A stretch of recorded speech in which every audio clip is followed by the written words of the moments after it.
قولی.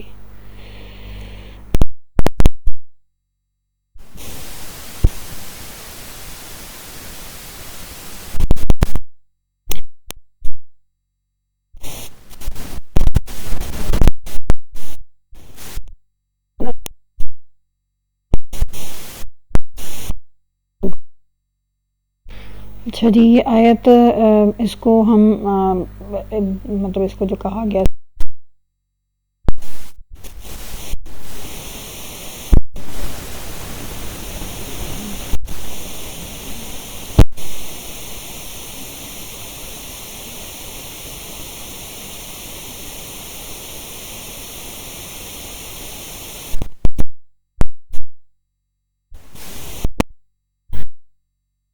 کہ ہر چیز کی ایک کوہان ہوتی ہے، یعنی ایک پیک ہوتی ہے کسی کا، جیسے کوئی ڈرامہ ہے اس کا کوئی ایک پیک ٹائم ہوتا ہے، بالکل ایسے ہی کوئی انتہائی کروشل ٹائم ہوتا ہے، ایسے ہی ہر چیز کی ایک پیک ہوتی ہے. اور قرآن کا جو پیک ہے ذروہ اسنام ہاں کہتے ہیں اسے، تو وہ قرآن کا جو پیک ہے وہ سورہ بقرہ ہے، اور سورہ بقرہ کا جو پیک ہے وہ یہ سیدات القرآن یا آیت الکرسی ہے. تو اسی سے ہی ہمیں اس کی اہمیت تو سمجھ میں آ ہی رہی ہے. ویسے بھی حضور اکرم صلی اللہ علیہ وسلم کی جو ہمیں سیرت سے ملتا ہے کہ ہر ایک تو یہ کہ صبح شام کی جو دعائیں حضور اکرم صلی اللہ علیہ وسلم نے سکھائیں اس کے اندر یہ آیت شامل ہے. پھر ہر نماز کے بعد پڑھنا بھی ایک مسنون عبادت میں شامل ہے، سونے سے پہلے اس کو پڑھنا مسنون ہے. پھر ایک بڑا واقعہ اس کے ساتھ اٹیچ ہوتا ہے کہ کس طریقے سے ایک کسی صحابی کے ساتھ ہوا تھا، مطلب اس شخص ایکچولی وہ ایگزیکٹلی مجھے پوری حدیث اس وقت یاد نہیں آ رہی، لیکن بات یہ کہ کس طرح سے شیطان نے اسے یہ کہا تھا کہ میں آپ کو یعنی صحابی سے کہ میں آپ کو کوئی ایک ایسی چیز سکھاؤں گا جو کہ بس سب سے قیمتی ہوگی، تو اس کے بیس پہ آپ مجھے چھوڑ دیں. ایکچولی ہاں کچھ اس طریقے سے تھا کہ شیطان جو ہے وہ کسی انسانی کے روپ میں آتا تھا اور آ کے روز کچھ چوری کرتا تھا مال غنیمت جہاں پہ رکھا ہوتا تھا اس میں. تو ایک صحابی اس کے اوپر مقرر تھے، وہ ہر رات اس کو پکڑ لیتے تھے، وہ کہتے تھے تم پھر آ گئے.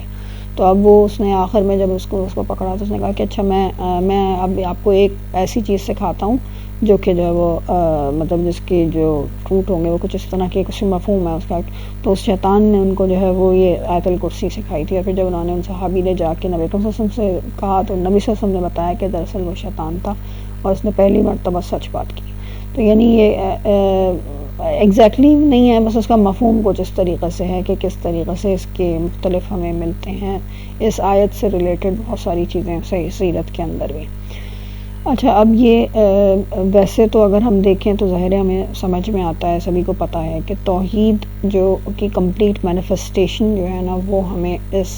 آیت کے ذریعے سے جو ہے وہ نظر آ رہی ہوتی ہے.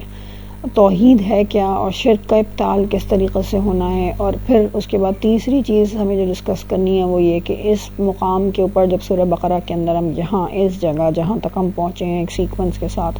وہاں جب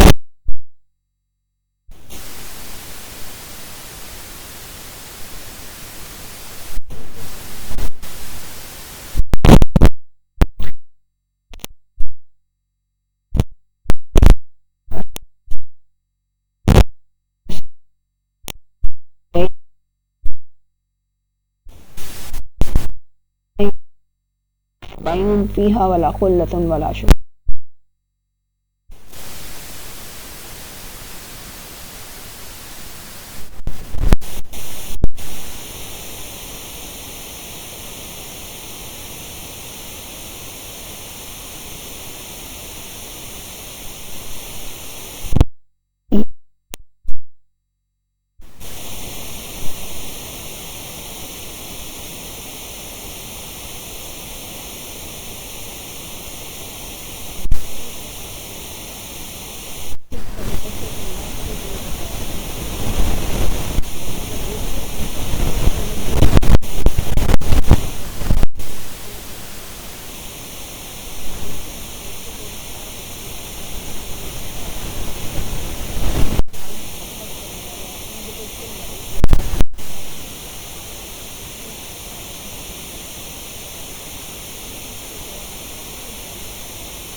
فورس کر دیتا ہے کہ لا اکراہ فی الدین قد تبین الرشد من الغی، کہ دین کے اندر کوئی زبردستی نہیں ہے. تو ظاہر ہے جب اللہ اپنی ساری صفات سامنے رکھ دیتا ہے، اللہ کے ساتھ ایک ہمارا تعلق جب ایک کریٹ ہو جاتا ہے محبت کا اور ملکیت کا، یہ دونوں جب تعلق اللہ کے ساتھ کریٹ ہوتے ہیں، تو اب اس کے بعد اللہ تعالیٰ کیا کہتا ہے کہ کوئی کمپلشن، کوئی بھی فورس، کوئی بھی زبردستی تو کوئی بھی نہیں ہے. جو کوئی بھی اختیار کرے گا، وہ جو کوئی بھی اس کو چوز کرے گا وہ اپنے اختیار سے کرے گا. بہرحال اللہ تعالیٰ نے دونوں راستے بالکل کلیئر کر کے، بالکل واضح کر کے سامنے رکھ دیے ہیں کہ کسی کو اگر اس راستے کے اوپر چلنا ہے، کسی کو اگر قتال کے راستے کے اوپر چلنا ہے، انفاق کے راستے کے اوپر چلنا ہے، وہ مشن آگے لے کے چلنا ہے جو کہ اس قوم کی حیثیت سے دیا گیا ہے، تو وہ کیوں کرے گا؟ کیوں؟ اس لیے کہ وہ رب ہم سے کہہ رہا ہے، وہ الہ ہم سے کہہ رہا ہے، جس کا ہم سے جو ہے وہ بندے اور رب کا تعلق ہے. وہ جو تعلق ہے اصل وہ ہم آیت کرسی میں سیکھیں گے. تو اس کے بعد یہ والی بات کہہ دینا، تو یعنی اس وقت اس آیت میں اصل میں اللہ تعالیٰ ہمیں اپنا وہ تصور دے رہا ہے اپنی ذات اور اپنی صفات کا، کہ جو کہ کنوکشن دے سکتی ہیں. تو یعنی ہم ایک طرح سے اس آیت کو کس طرح سے لے سکتے ہیں کہ ابھی ہم پیچھے بھی یہ بات کرتے رہے کہ جب بھی بلکہ شاید پچھلی آیتوں کے اندر یا اس سے پہلے بھی یہ والی بات پتہ نہیں کی ہے یا نہیں کی ہے، لیکن پھر بھی ایک دفعہ دوبارہ اس کو یاد دہانی کر لیتے ہیں، ایک دفعہ دوبارہ سے اس کو دہرا لیتے ہیں کہ جب بھی ہم یہ بات کرتے ہیں کہ دین کے اوپر آنکھیں بند کر کے فالو کرنے کو نا، تو اس کے جو نتائج ہوتے ہیں وہ ہو سکتا ہے ہم نے اس طریقے سے فالو کیا، ہمارے اوپر ہو سکتا ہے کیونکہ ہم نے کبھی سوچا ہی نہیں، ہمارے اوپر ہو سکتا ہے وہ اثرات نہ پڑے، لیکن ہم سے اگلی والی نسل جو ہے نا وہ بہت سارے مسائل کا شکار ہو سکتی ہے، جو کہ ہو رہی ہے. ہم دیکھیں نا، ہمارا جو ایک دور تھا، یہ جو ہم نے یعنی ہم کا مطلب میں اپنی جنریشن کی بات کر رہی ہوں، ہو سکتا ہے یہاں پہ اور بھی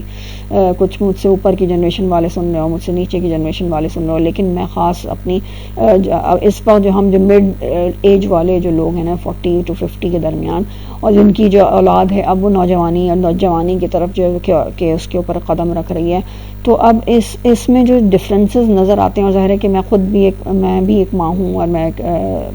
جوان میری اولاد ہے، تو ان سب کے جو سوال ہیں اور ان سب کے جو رویے ہیں وہ سب دیکھ کے کچھ چیزیں ہیں جو سمجھ میں آ رہی ہوتی ہیں، ان کو دیکھ کے، ان کو سمجھ کے، اور پھر پلس یہ کہ ظاہر ہے کہ میں ایک ٹیچر بھی ہوں، تو ٹیچر کے حساب سے بھی انٹریکشنز جو ہیں وہ ایک ینگ یوتھ کے ساتھ جو ہے وہ بہت زیادہ رہتا ہے. تو کچھ چیزیں ہیں، کچھ نتائج ہیں جو اپنی زندگی کو دیکھ کے اور پھر بچوں کو اپنے دیکھ کر کچھ سمجھ میں آتی ہیں. تو اس میں جو سب سے ایک بیسک چیز جو میں نے سمجھا ہے، ہو سکتا ہے آپ لوگوں کے ذہنوں میں یہ بات الگ طریقے سے آتی ہو، یقیناً ہر ایک کا اپنا اس چیزوں کو دیکھنے کا پرسپیکٹو الگ ہوتا ہے، بالکل اس میں کوئی دو رائے نہیں ہے، لیکن جو بات سمجھ آتی ہے وہ یہ ہے کہ ہم نے جس طرح سے دین کو سمجھا تھا یا دین ہم تک جیسے پہنچا تھا، ہمارے ذہنوں کے اندر کبھی یہ خیال بھی نہیں آیا تھا کہ اس دین کے اوپر کوئی سوال اٹھایا جا سکتا ہے. ہمیں جیسا دیا گیا ہم نے اس کو ویسا کا ویسا ایکسیپٹ کر لیا. ہمارے ذہنوں میں وہ جو ہوتا ہے نا کہ ایک جو خاص آج کے دور کے بچوں کا یا یوتھ کا جو خاصہ ہے نا کہ وہ ہر چیز کو کریٹیکلی انالائز کرتے ہیں، ہر چیز کا ریزن چاہیے ہوتا ہے، وجوہات چاہیے ہوتی ہیں کہ یہ کیوں ہے، یہ اس کا جواب انہیں جب تک نہیں ملتا اس کیوں کا، اس وقت تک وہ چیز کو فالو کرنے والے نہیں ہوتے. تو یہ یعنی اگر جس کے بھی جوان بچے ہوں وہ سب یہی چیز دیکھ رہے ہوں گے نا، جو ان کی طرف سے سوالات آتے ہیں، ان کی طرف سے جو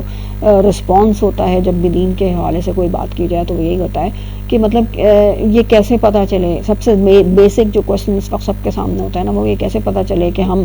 صحیح دین کو فالو کر بھی رہے ہیں یا نہیں کر رہے. تو مطلب یہ اس طرح کے سوال میں اگر سوچوں میں اپنی جوانی کے اندر کبھی میرے دماغ کے اندر، ہو سکتا ہے باقی کسی کو اتنا ہو انٹیلیجنٹ کہ اٹھے ہوں، لیکن میں اپنی اس جوانی کے دور کے اندر میں نہیں سمجھتی کہ جو ہے کبھی ایسے سوال میں نے کیے یا میرے دماغ میں اٹھے، یا ہو سکتا ہے اٹھے بھی تو اتنی کوئی پتہ نہیں کس طرح سے ہمیں دین دیا گیا تھا. بس اللہ کا شکر ہے وہ بھی ایک اپنا، اس کا بھی ایک چارم، اس کی بھی ایک بہت ایک ظاہر ہے کہ اس کا بھی اپنا ایک وہ تھا، لیکن اب وہ دور کیونکہ نہیں رہا کہ جہاں پہ ہم اس طریقے سے چیزوں کو ٹرانسفر کر دینا کہ بس آنکھیں بند کر کے بس تم لے لو. تو جب یہ بچے ہر چیز کے اندر ہماری جو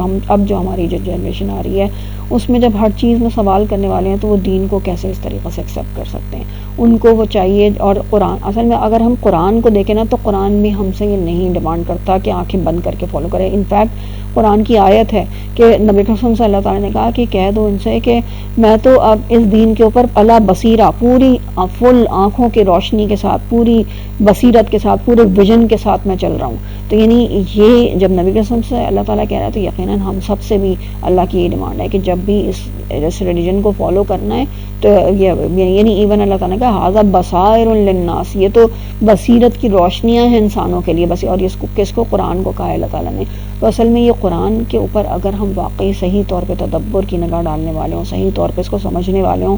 تو ایسی کوئی چیز نہیں ہے جس کیوں کا جواب ہمیں نہ مل سکے یا ہمارے بچوں کو نہ مل سکے. بات صرف کیا ہے کہ ہم اس کو پریزنٹ کرنے والے کیسے ہیں. بہرحال اللہ تعالیٰ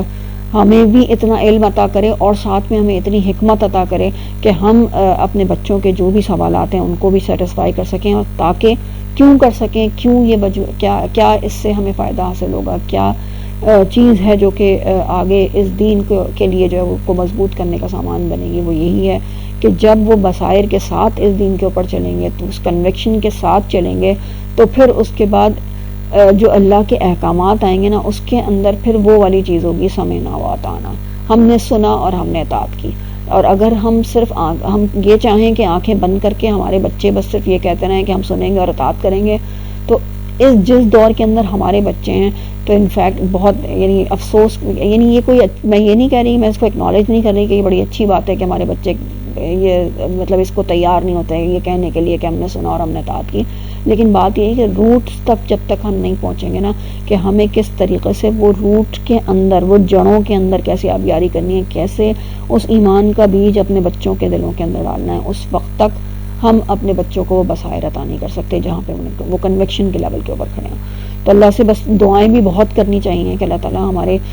بچوں کے دلوں تک، یا جو بچے کا مطلب بھی ہے کہ چھوٹے بچوں کی بات نہیں ہو رہی یقیناً، جو یوتھ کے اندر جو آ چکے ہیں 20 25 30 کے درمیان میں جو بچے ہیں، جن کے آگے دنیا جو ہے اس وقت اتنی خوبصورت نظر آ رہی ہے اور اتنے انڈلجنگ قسم کی انٹرٹینمنٹس اور کیا کیا چیزیں موجود ہیں، اور ان سب کے درمیان سب سے بڑا چیلنج کیا ہے کہ ہم اس قرآن کو اس کی صحیح روح کے ساتھ پورے اس طرح سے پیش کر دیں کہ یہ ان کے لیے کنوکشن کا ذریعہ بن جائے. تو اللہ تعالیٰ سے بس دعائیں بہت زیادہ کرنا ہے ہمیں اپنے بچوں کے لیے اور اپنے لیے بھی، کہ اللہ تعالیٰ ہمیں بھی اس کو صحیح طور پہ سمجھنے والا، اس کی حکمت سمجھنے والا بنائے، پھر ہم اسے ٹرانسفر کرنے والے بنیں. تو خیر، تو اللہ تعالیٰ جب یہاں پہ یہ بات کر رہا ہے نا، جو کچھ بھی ہم آیت الکرسی کے اندر آج پڑھیں گے یا سیکھنے کی کوشش کریں گے، تو یہ ہم سمجھ لیں کہ یہ آیت الکرسی ایکچولی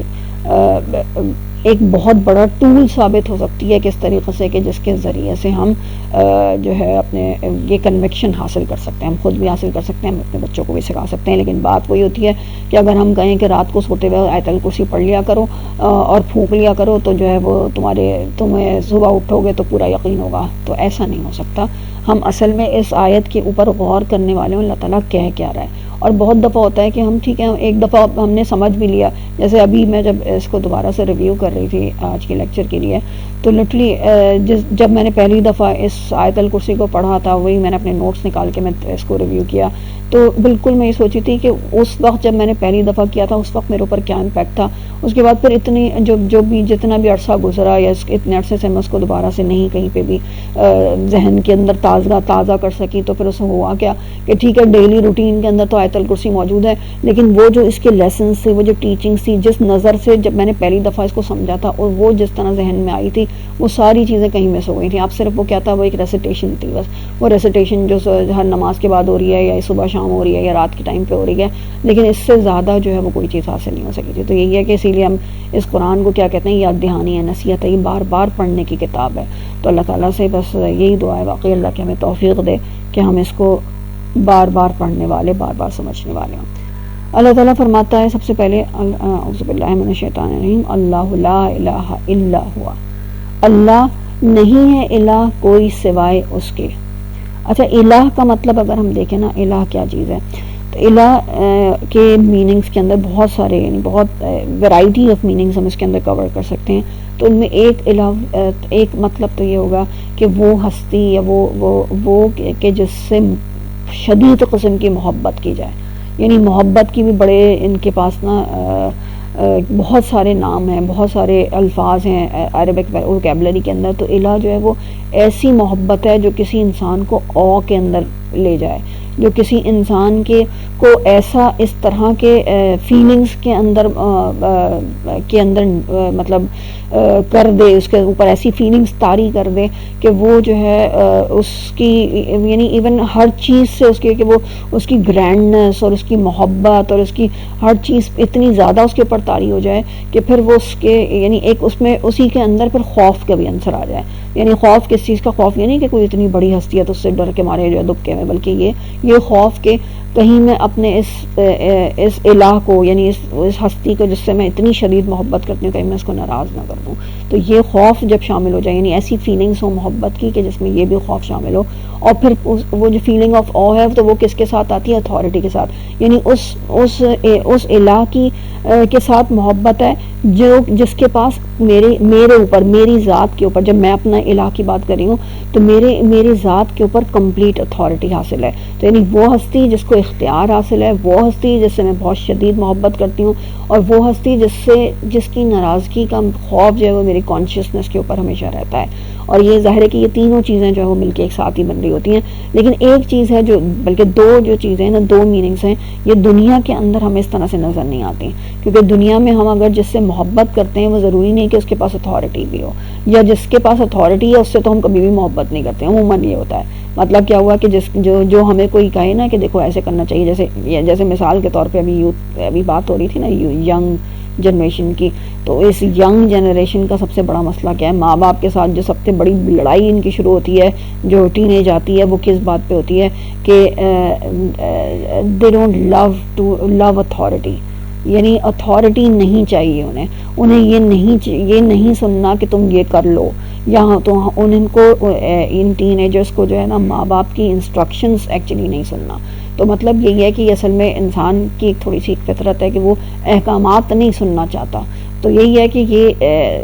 یہ چیز ظاہر ہے کہ جب اتھارٹی جہاں پہ ہوتی ہے وہاں پہ محبت بہت ہی کم چانسز ہوتا ہے کہ وہاں پہ ہو. لیکن اللہ وہ الہ ہے جہاں پہ یہ دونوں چیزیں کمبائن ہو جاتی ہیں. تو الہ جو ہے نا، الہ لٹرلی اسی لیے ہم اسی لیے کہتے ہیں لا الہ الا اللہ. تو ایسا تو کوئی محبت کرنے والا، ایسا کوئی اتھارٹی والا، اقتدار والا کوئی ہستی ایسی نہیں ہو سکتی جیسے کہ اللہ ہے. یعنی ایسا کوئی یعنی اصل میں ہم ایک اور کانسیپٹ کو اگر ہم سمجھ لیں، اللہ کے لیے ہم جو الفاظ یا جو صفات استعمال کرتے ہیں نا، وہ ایگزیکٹ وہی الفاظ ہم اپنے لیے، اپنے انسانوں کے لیے اور اپنے ارد گرد لوگوں کے لیے بھی استعمال کرتے ہیں. کس طریقے سے؟ کہ مثال کے طور پہ اگر ہم اللہ کے لیے کہہ رہے ہیں کہ اللہ جو ہے وہ علم رکھنے والا ہے، تو ہم انسانوں کے لیے بھی تو کہتے ہیں کہ یہ بڑا عالم شخص ہے. تو مطلب اسی طرح جتنے بھی ہم اللہ کے صفاتی نام لیتے ہیں تو اس میں ہم انسانوں کے لیے بھی وہ الفاظ استعمال کرتے ہیں، لیکن فرق ہوتا ہے دونوں کے اندر. اور وہ فرق کیا ہے؟ اس کو ویسے ذرا ڈیٹیل کے اندر میں نے آگے لکھا ہوا تھا، چلیں ہم اس کو تھوڑی دیر کے لیے روک لیتے ہیں. ہم آگے جب اینڈ کر رہے ہوں گے نا، یا بالکل پہلے کر لیتے ہیں کیونکہ یہ ایک امپورٹنٹ کانسیپٹ ہے. اصل میں 4 چیزیں ہوتی ہیں جس کے اندر جو ہے نا یہ اللہ کی صفات اور انسانوں کے اندر جب وہ صفات آ رہی ہوتی ہیں تو ان 4 چیزوں کے اندر جو وہ مینیفیسٹ ہوتی ہیں. وہ 4 چیزیں کیا ہوتی ہیں؟ میں ڈھونڈ لوں ذرا کہ میں نے کہاں لکھا تھا یہ. اچھا جی، یس،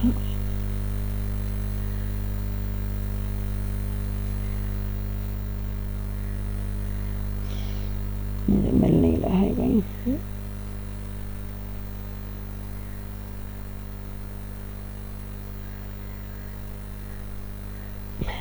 نہیں مل رہا.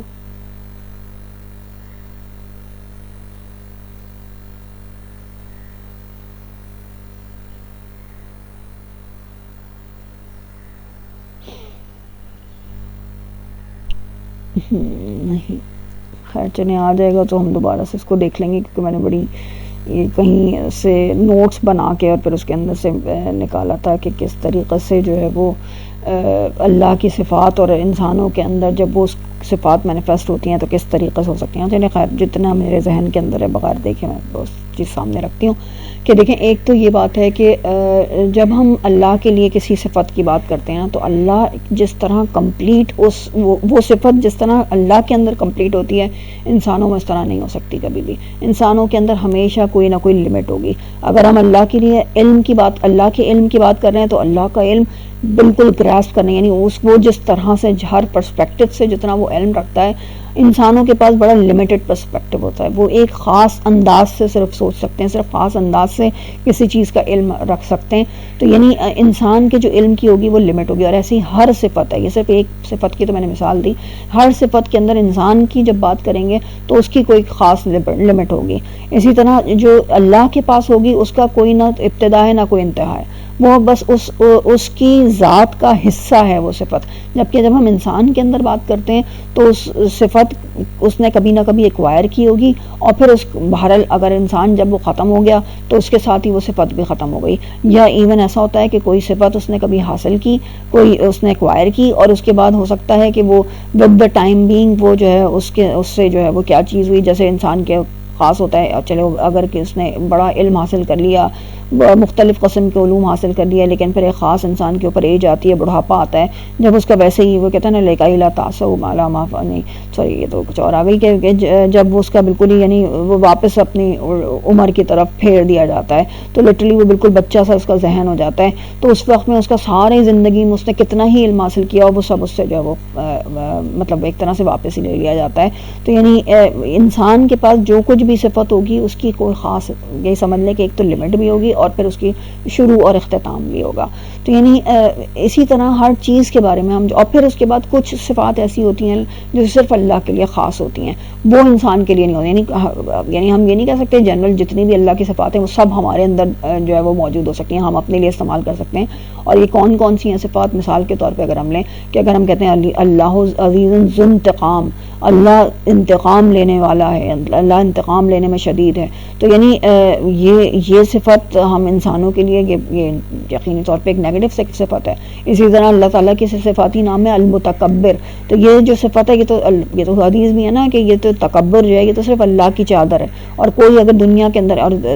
تکبر انسانوں کے لیے اتنا برا سمجھا گیا ہے کہ جو تکبر کرتا ہے تو وہ جنت میں کبھی داخل نہیں ہو سکتا. تو یعنی یعنی ہر صفت اللہ کی جو ہے وہ انسانوں کے لیے بالکل بھی نہیں ہے، لیکن بہرحال جو صفات ہیں ان کی بھی کوئی نہ کوئی لمیٹیشنز کے ساتھ انسانوں کے اوپر اپلائی ہوتا ہے. تو یعنی یہ میں نے کیوں ابتدا میں آیت الکرسی کے بتایا، کیونکہ ابھی ہم اس آیت کے اندر بار بار کہہ رہی ہوں، اس آیت کے اندر ہم بہت ساری اس طرح کی اللہ کی صفات پڑھیں گے جو کہ ہم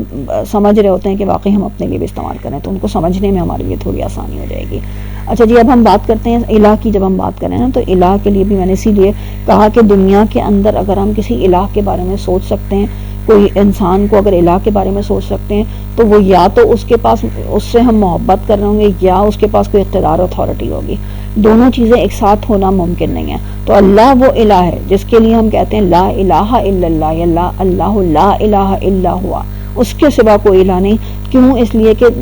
اس جیسا الہ کوئی ہو ہی نہیں سکتا، ایسا الہ. اور اس کے ساتھ ہی میں نے کیا کیا، میں نے نگیٹ کر دیا تمام الوہیات کو، جتنے الو اس دنیا کے اندر ایگزسٹ کر سکتے ہیں ان سب کو میں اب ایسا الہ میں ہرگز بھی نہیں مان سکتی. کیسا الہ کہ جیسا میرا رب میرا الہ ہے، یعنی وہ کیا جس کے اندر جس سے میں اتنی شدید محبت بھی کرتی ہوں، جس کی اتھارٹی کو میں قبول کر رہی ہوں، جس کے اور ظاہر اتھارٹی کو قبول کرنے کا کیا مطلب ہے، وہ جو مجھ سے کہے گا میں اس کو ماننے والی ہوں گی. اور پھر ساتھ ہی میں اس کی ناراضگی سے بھی جو اتنی وہ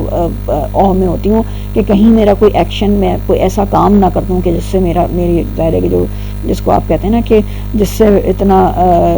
جس سے میں محبت کرتی ہوں وہ مجھ سے ناراض ہو جائے. تو یعنی ایسے الہ سارے کے سارے جو ہے ریجیکٹ کر کے صرف ایک الہ کو ایکسیپٹ کیا جا رہا ہے، جو یہ کہہ کے کہ اللہ لا الہ الا ہوا. اب اس کے بعد اسی کے ساتھ ہی اللہ تعالیٰ اب اپنی دو صفات، دو نام لے کر آیا. وہ کیا؟ الحی القیوم. الحی القیوم کے لیے کہا جاتا ہے کہ یہ اس کو ایک خاص نام کہا گیا ہے.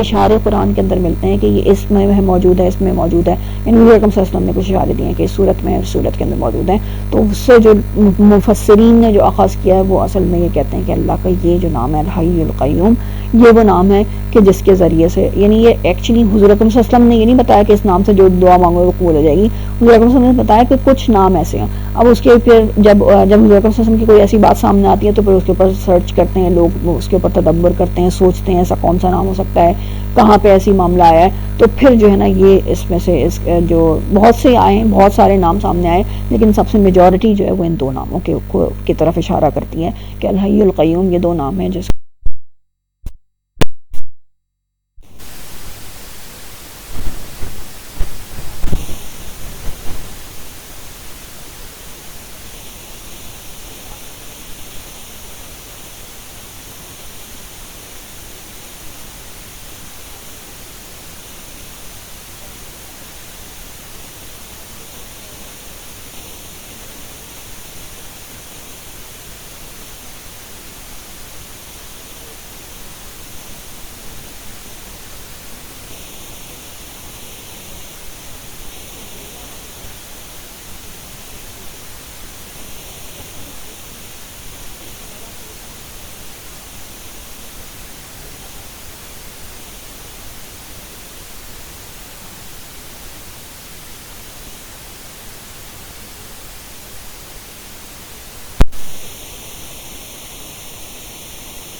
باہر رہتے ہیں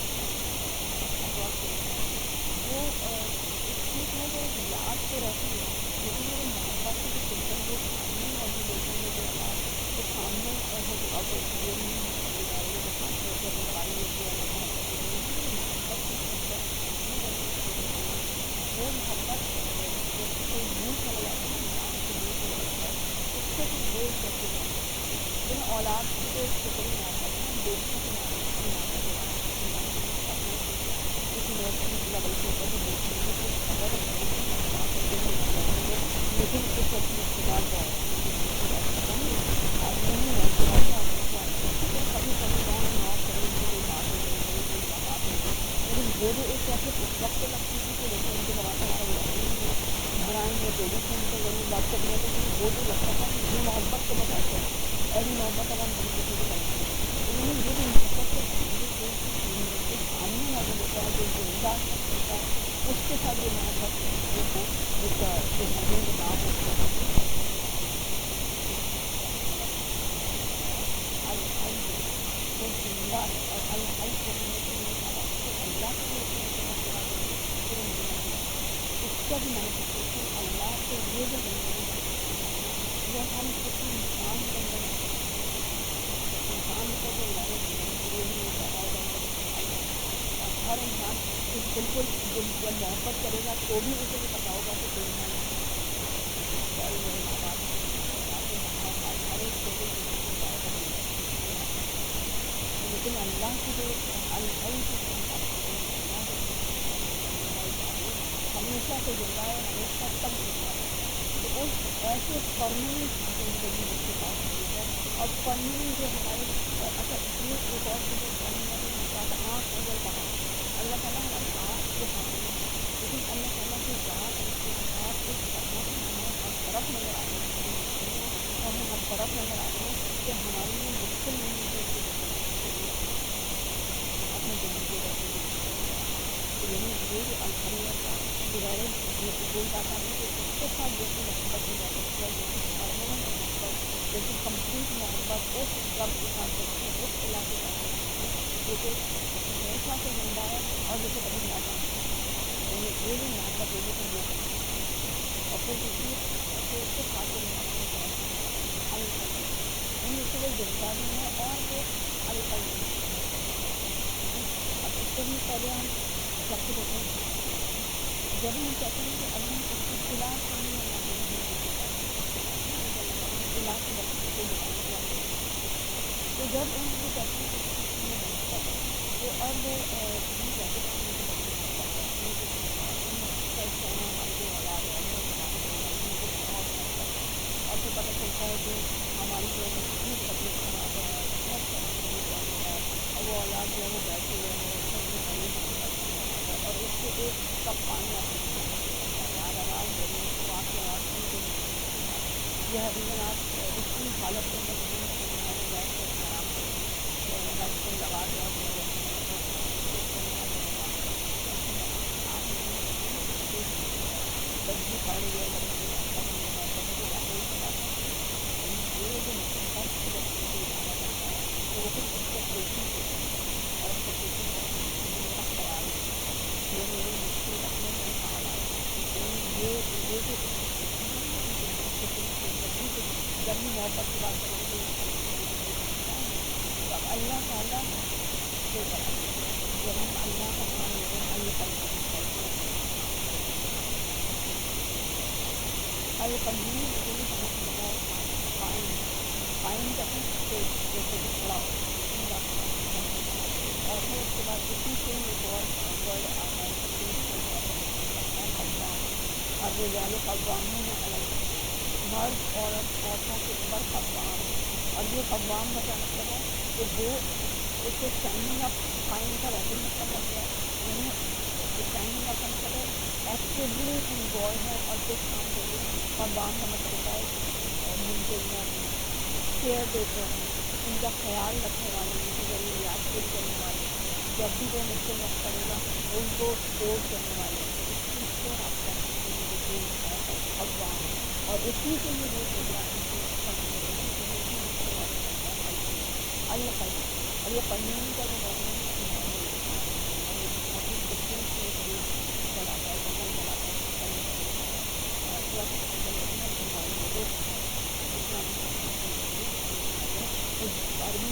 بڑی ایک ایٹماسفیئر میں تو لحاظ ہوتے ہیں کہ تو جب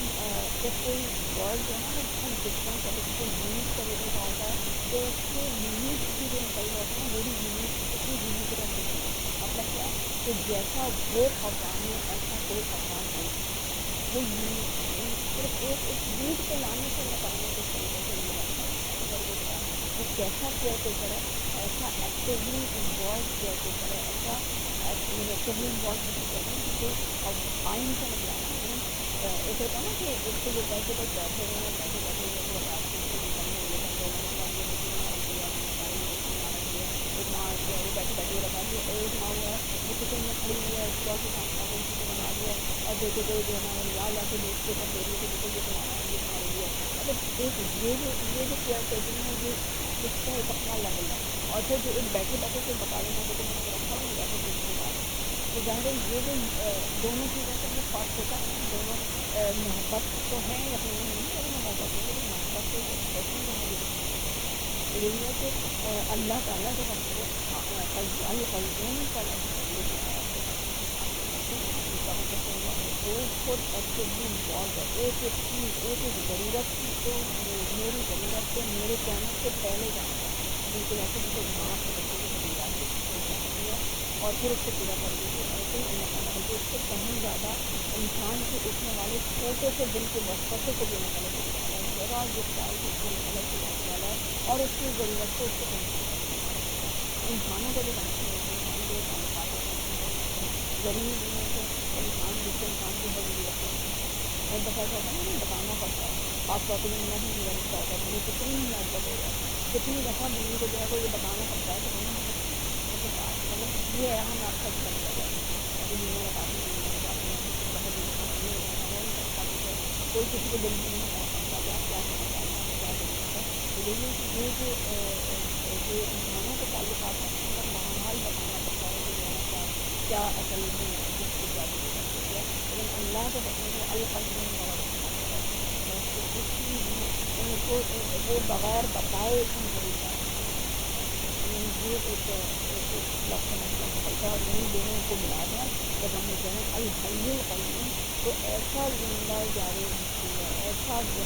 زندہ ہستی ہے, ہمیشہ سے رہنے والا اور ہمیشہ تک رہنے والی ہستی ہے کہ جو نہ صرف زندہ ہے بلکہ اس کے ساتھ ساتھ وہ کیا کرتا ہے, وہ میری ایک ایک ضرورت کا خیال رکھتا ہے. وہ میری بغیر کہیں مجھے وہ سب کچھ دے رہا ہے جو دینا ہے مجھے میری زندگی گزارنے کے لیے, اور نہ صرف اس زندگی کو گزارنے کے لیے یعنی آخرت کے لیے بھی میرا پورا ایسا ہوتا ہے کہ جو میری زندگی ہے وہ پورا میرے ساتھ چلتا ہے. یعنی اور اس میں ہم یہ سمجھیں کہ ہماری جو ایک سانس اللہ تعالیٰ کی مراد ہے, ہم کیسے کرتے ہیں ایک سانس میں, اور اگلی سانس اگر اللہ کا حکم نہیں ہوتا سانس نہ لینا کس طریقے سے ہماری زندگی کیسے ہے, کیسے ان کو اتنی پرفیکٹ پروپورشن کے اندر بنانی پڑتی ہے کہ اتنی ہی مسافت جو ہے وہ جو آکسیجن ہمیں ملنی چاہیے اتنی ہی ہمارے انوائرمنٹ جو ہے وہ آکسیجن پرووائڈ کرتی ہے. تو یہ ضرورت ہونے پہ اللہ تعالیٰ نے ساری چیزیں جو ہیں وہ مجھے تو پتہ بھی نہیں ہے کہ مجھے صرف ایک چھوٹی سی ضرورت یہی ہے اور اللہ تعالیٰ ضروریات کو پورا کرتا ہے. اور ہم مزید اس سے بھی آگے بڑھ کے دیکھیں کہ مجھے صرف کسی اور کی بھی ضرورت نہیں ہے, کسی میں صرف میں تو نہیں ہوں جو میرے بندوں کو میری انسانوں کو کتنی مخلوقات ہیں اللہ تعالیٰ ایک ایک مخلوق کی جو جو ضروریات ہیں ان سب کو بالکل ایسے بالکل ایک اندر پورا کرتا ہے. یعنی چاہے وہ پتھر کے نیچے زمین ہے ہمیشہ کھلا ہو اللہ تعالیٰ اس کو بھی اس طرح سے ضرورت پوری کرتا ہے. یعنی یہ اللہ جو القیوم ہے تو ایسا القیوم ہے کہ کس طریقے سے وہ پوری زندگی پوری لائف کو اسی طریقے سے مینٹین کرنے والا ہے. تو یعنی یہ دو نام ہمارے پاس کیا ہے, دونوں کے اپنے ایک محفل ہے. اور یہ جب دونوں نام ہم دیکھیں تو لازمی طور پہ ہم کیا چیز محسوس کرتے ہیں کہ جس سے ہم شدید قسم کی محبت کرتے ہیں ہم سے کتنا قریب ہے کہ وہ زندہ بھی ہے. یعنی زندہ ہونے کا مطلب وہ مطلب میں اس سے ایسی محبت کر سکتی ہوں کہ میں تحقیر کروں گی اسے کتنی زندگی ہے, تحقیر کروں گی اس کو یعنی اس کے جو صفات ہیں اس کی انعامات ہیں ان سب چیزوں کو میں فیل کر سکوں. اور اس کے ساتھ ہی کیا ہے کہ وہ ممکن ہے میری ضروریات کو پوری کرنے والا ہے. یعنی ان دو ناموں کے ساتھ اور الہ کے ساتھ میں نے کیا سمجھا کہ اللہ نے مجھے بہت پیار کیا اور اللہ تعالیٰ نے ایکچولی کیا ہے مجھے یہ دو نام کے ذریعے اللہ تعالیٰ نے مجھے اپنے آپ کو اپنے سے قریب کر لیا, اتنا قریب کیا ہے کہ جسے کہتے ہیں وہ محبت ایک اور ہم سمجھے کہ محبت سے اپنے کو جو ہے نا وہ قربت کا سمجھتے ہیں. محبت چاہتی ہے تو قریب ہو جائے کہ نہیں اللہ تعالیٰ اپنے سے قریب کرتا ہے، لیکن قرآن میں کیا بتا کہ اللہ کے اندر صرف محبت نہیں ہے، بات ایک اور سی ہے، بات ایک اور سی ہے۔ تو اگلی ہی آیت اگلا ہی جو جملہ ہے وہ کیا آ جاتا ہے، لہی نا لا تاخذوا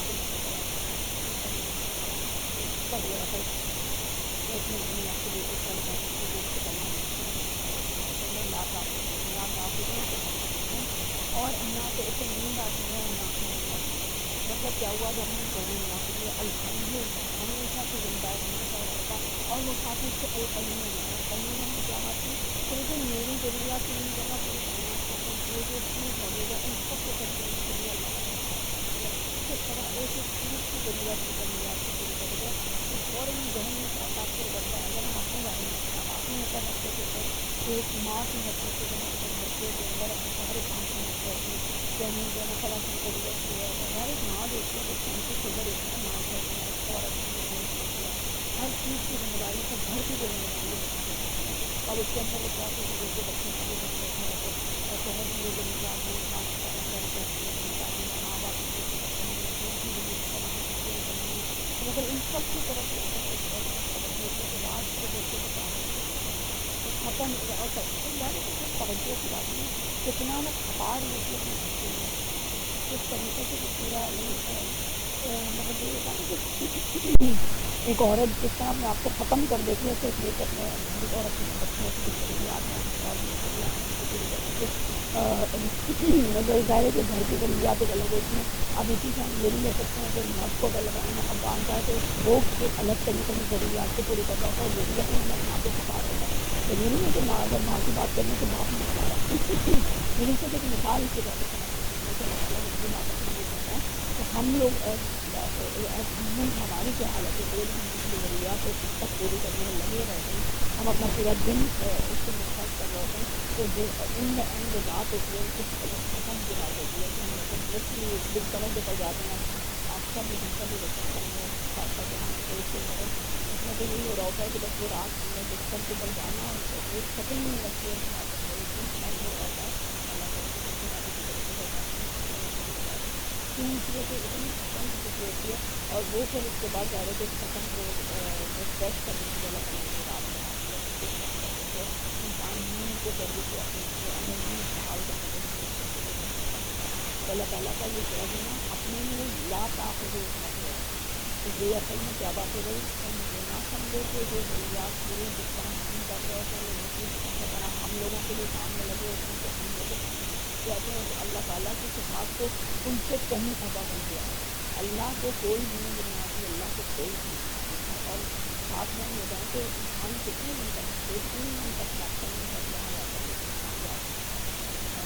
سارے نارمل صحیح طریقے سے کر سکا، لیکن باہر کوئی ایک خاص لمٹ ہوتی ہے کہ بس اتنے دن تک انسان جو ہے جا کے رہ سکتا ہے، اس کے بعد اس کی روٹی کر کے بیٹھ سکتے، اس کے بعد وہ کھڑا بیٹھا کہیں بیڈ وغیرہ سے اٹھ سکتا ہے، ممکن نہیں، کیونکہ انرجی اس کی اتنی کہ میری برین آؤٹ ہو جاتی ہے، اس کو ذہنی ہوتا ہے کسی میں جب کسی کو نیند آ رہی ہوتی ہے تو ایسا پرابلم ہوتا ہے کہ اس کی نیند کی طرح کیمیکل خراب ہو جاتی ہے، سو جاتا ہے، لیکن یہ ہم انسانوں کی یہ کمزوری ہے۔ اللہ تو ہمیشہ سے زندہ ہے، ہمیشہ تک زندہ رہے گا، اور وہ بغیر سوئے بغیر نیند کے بغیر کسی ایسی حاجت کے اس کو کوئی ایسی ضرورت ہی نہیں ہے کہ اس کے گھر میں کوئی ایسی تھکان لاحق ہو کہ جس کے لیے اس کے گھر میں کوئی ایسی آرام کی ضرورت ہو۔ یعنی اللہ تعالیٰ نے ایک چیز کو اپنے آپ کو جو ہے اپنی ذات سے بالکل پاک کر دیا کہ اس کو ایسی کسی طرح کی ضرورت نہیں ہے، اور اسی سے ہم کیا کرتے ہیں کہ ہم کہتے ہیں نا سبحان اللہ کہ اللہ پاک ہے، ویسے ہی اس طرح کے جتنے بھی کانسیپٹ ہمارے ذہنوں سے نکلتے ہیں جب ہم اللہ کا کوئی نام پڑھتے ہیں، ظاہر جب وہی بات ہم نے لی نا کہ نام کیونکہ ہم اپنے آپس میں بھی استعمال کر رہے ہوتے ہیں، تو یہ ناموں کے نام ہم کسی بھی لیول کے اوپر اللہ کے طرف سے استعمال کریں، یہی معاملات جو مغضوب علیہم سے نہیں ہے، ضالین والی جو ہے یا کثیر دونوں قوموں کے لیے، یعنی دونوں ہی قوموں کے اندر کیا مسئلہ ہوا ہے، اور خیر ہم یہ نہ کہیں کہ صرف وہ دو قوم ہیں، ہم مسلمان قوموں کے اندر بھی دیکھیں ہم مسلمان بات کی کہ ان کے جب اللہ تعالیٰ کی ذات اور اس کی صفات کا کانسیپٹ صحیح طور پہ صحیح کے لیول کے اوپر سمجھتے ہیں جب اس کے اندر کوئی مسئلہ آتا ہے یا اس میں کرپشن آتی ہے تو اس کے بعد پھر کیا ہوتا ہے پہلے جو تجزیے ہوتی ہے نا اللہ تعالیٰ کو دل سے باتیں رکھنا چاہیے جس کا انسان ہے جیسا اس کے بارے میں سوچنا چاہیے جیسا اس کے دل میں جیسا احساس رکھنا چاہیے وہ چیز ختم ہو جاتی ہے اگر اللہ کی ہے یا اس کو اللہ کرپشن کرنا ہے تو اللہ تعالیٰ ہر چیز کو ساری کرپشن جو ہے اس کو پاک کرنا ہے اور کیا کرے اللہ کا اب یہاں پہ بات آئی کہ ایک تو اللہ تعالیٰ نے پہلے اپنی تکلیف کیا اب اللہ تعالیٰ کیا کر رہا ہے کسی نہ بھولو کسی طرح کسی کو محبت ہے اور ایسے تب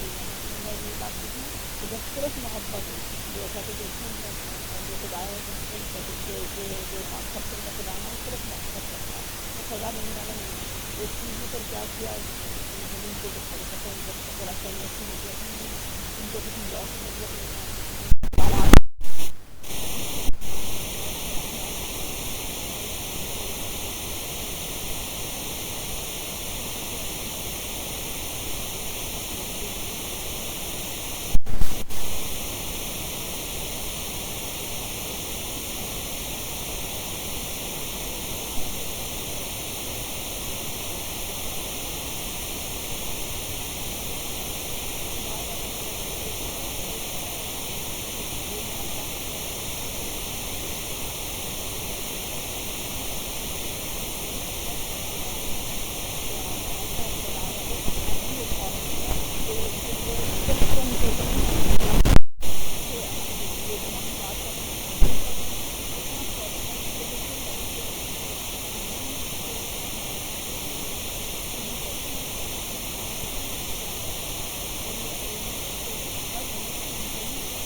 کہ اس کو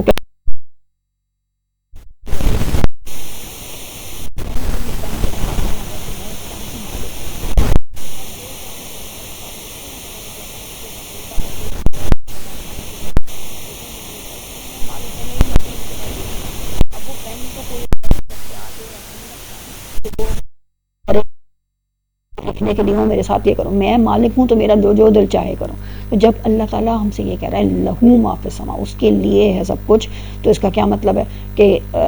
یہی بات ہے نا کہ میں اسی سے بلانگ کرتی ہوں میں میرا مالک جو ہے وہ میرا رب ہے تو اب اس کے بعد پھر میرا کیا اختیار رہ جاتا ہے پھر میری کیا مرضی رہ جاتی ہے جب میں یہ کہہ دوں کہ لہو ما فی السماوات والارض جب میں یہ کہہ دوں کہ میں بھی اس کی ہوں میری زمین بھی اس کی ہے اور یہ تمام آسمان بھی اس کے ہیں تو پھر اب کس لیول کے اوپر میں کیا سوچ سکتی ہوں کہ میں کیا کون سی کس جگہ پہ اپنی مرضیاں چلاؤں گی اور پھر ظاہر ہے کہ اس سے پہلے الحی القیوم کے ذریعے اللہ تعالیٰ نے پہلے ہی بتا دیا کہ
مالک بھی ہے. تو اب ایسے موقع کے اوپر کوئی کیسے کھڑے ہو کے کہہ سکتا ہے، یہ کہہ سکتا ہے کہ میرے بہاف پہ اللہ اس کو معاف کر دے؟ یعنی اللہ تعالیٰ کی طرف سے کہہ رہا ہے اللہ کے حکم کے بغیر کوئی شفاعت نہیں ہے. اور یہ چیز ہے جو کہ جو ہمارے ذہنوں کے اندر یا ہمارے کانسیپٹس کے اندر جو شفاعت کا ایک غلط قسم کا کانسیپٹ موجود ہے، اس چیز کو بالکل کرش کر دیتی ہے ایک ہی آیت، صرف اس آیت کا یہ والا پورشن کہ کوئی شفاعت نہیں اس کے نزدیک سوائے اس کے لیے جس کا وہ حکم دے. یعنی بیز نہیں کہ اللہ کے ساتھ یہ بات آ گئی، ایکسیپشن موجود ہے کہ جس کو اس دن، اس قیامت کے دن وہ اجازت دے گا اس کے لیے بس سفارش کی جا سکتی ہے، اس کے علاوہ بہرحال کوئی سفارش نہیں ہوگی. اور آگے بھی کتنا زبردست پروگریشن ہمیں ملے گا. لیکن ابھی 1 منٹ کے لیے ہم رکتے ہیں اور یہاں پہ ہم کیا سمجھنے کی کوشش کرتے ہیں جو شفاعت حقائق یہ ہے کیا چیز. اصل شفاعت کی جو نبی اکرم صلی اللہ علیہ وسلم کی ہمارے ہاں میں بڑی طویل قسم کی حدیث ایک ہے اور مختلف قسم کے صحابہ سے یہ روایت ہوئی ہے، بخاری کے اندر بھی ہے، مسلم کے اندر بھی ہے. اس حدیث کو تھوڑا سا ہم پڑھنے کی اور سمجھنے کی کوشش کرتے ہیں کہ اصل میں یہ کیا شفاعت کا مطلب کیا ہے، یہ ہم سمجھیں ذرا. اچھا، یہ ویسے تو 2 طریقوں سے بیان ہوئی ہے، 2 سٹیپس میں بیان ہوئی ہے. ایک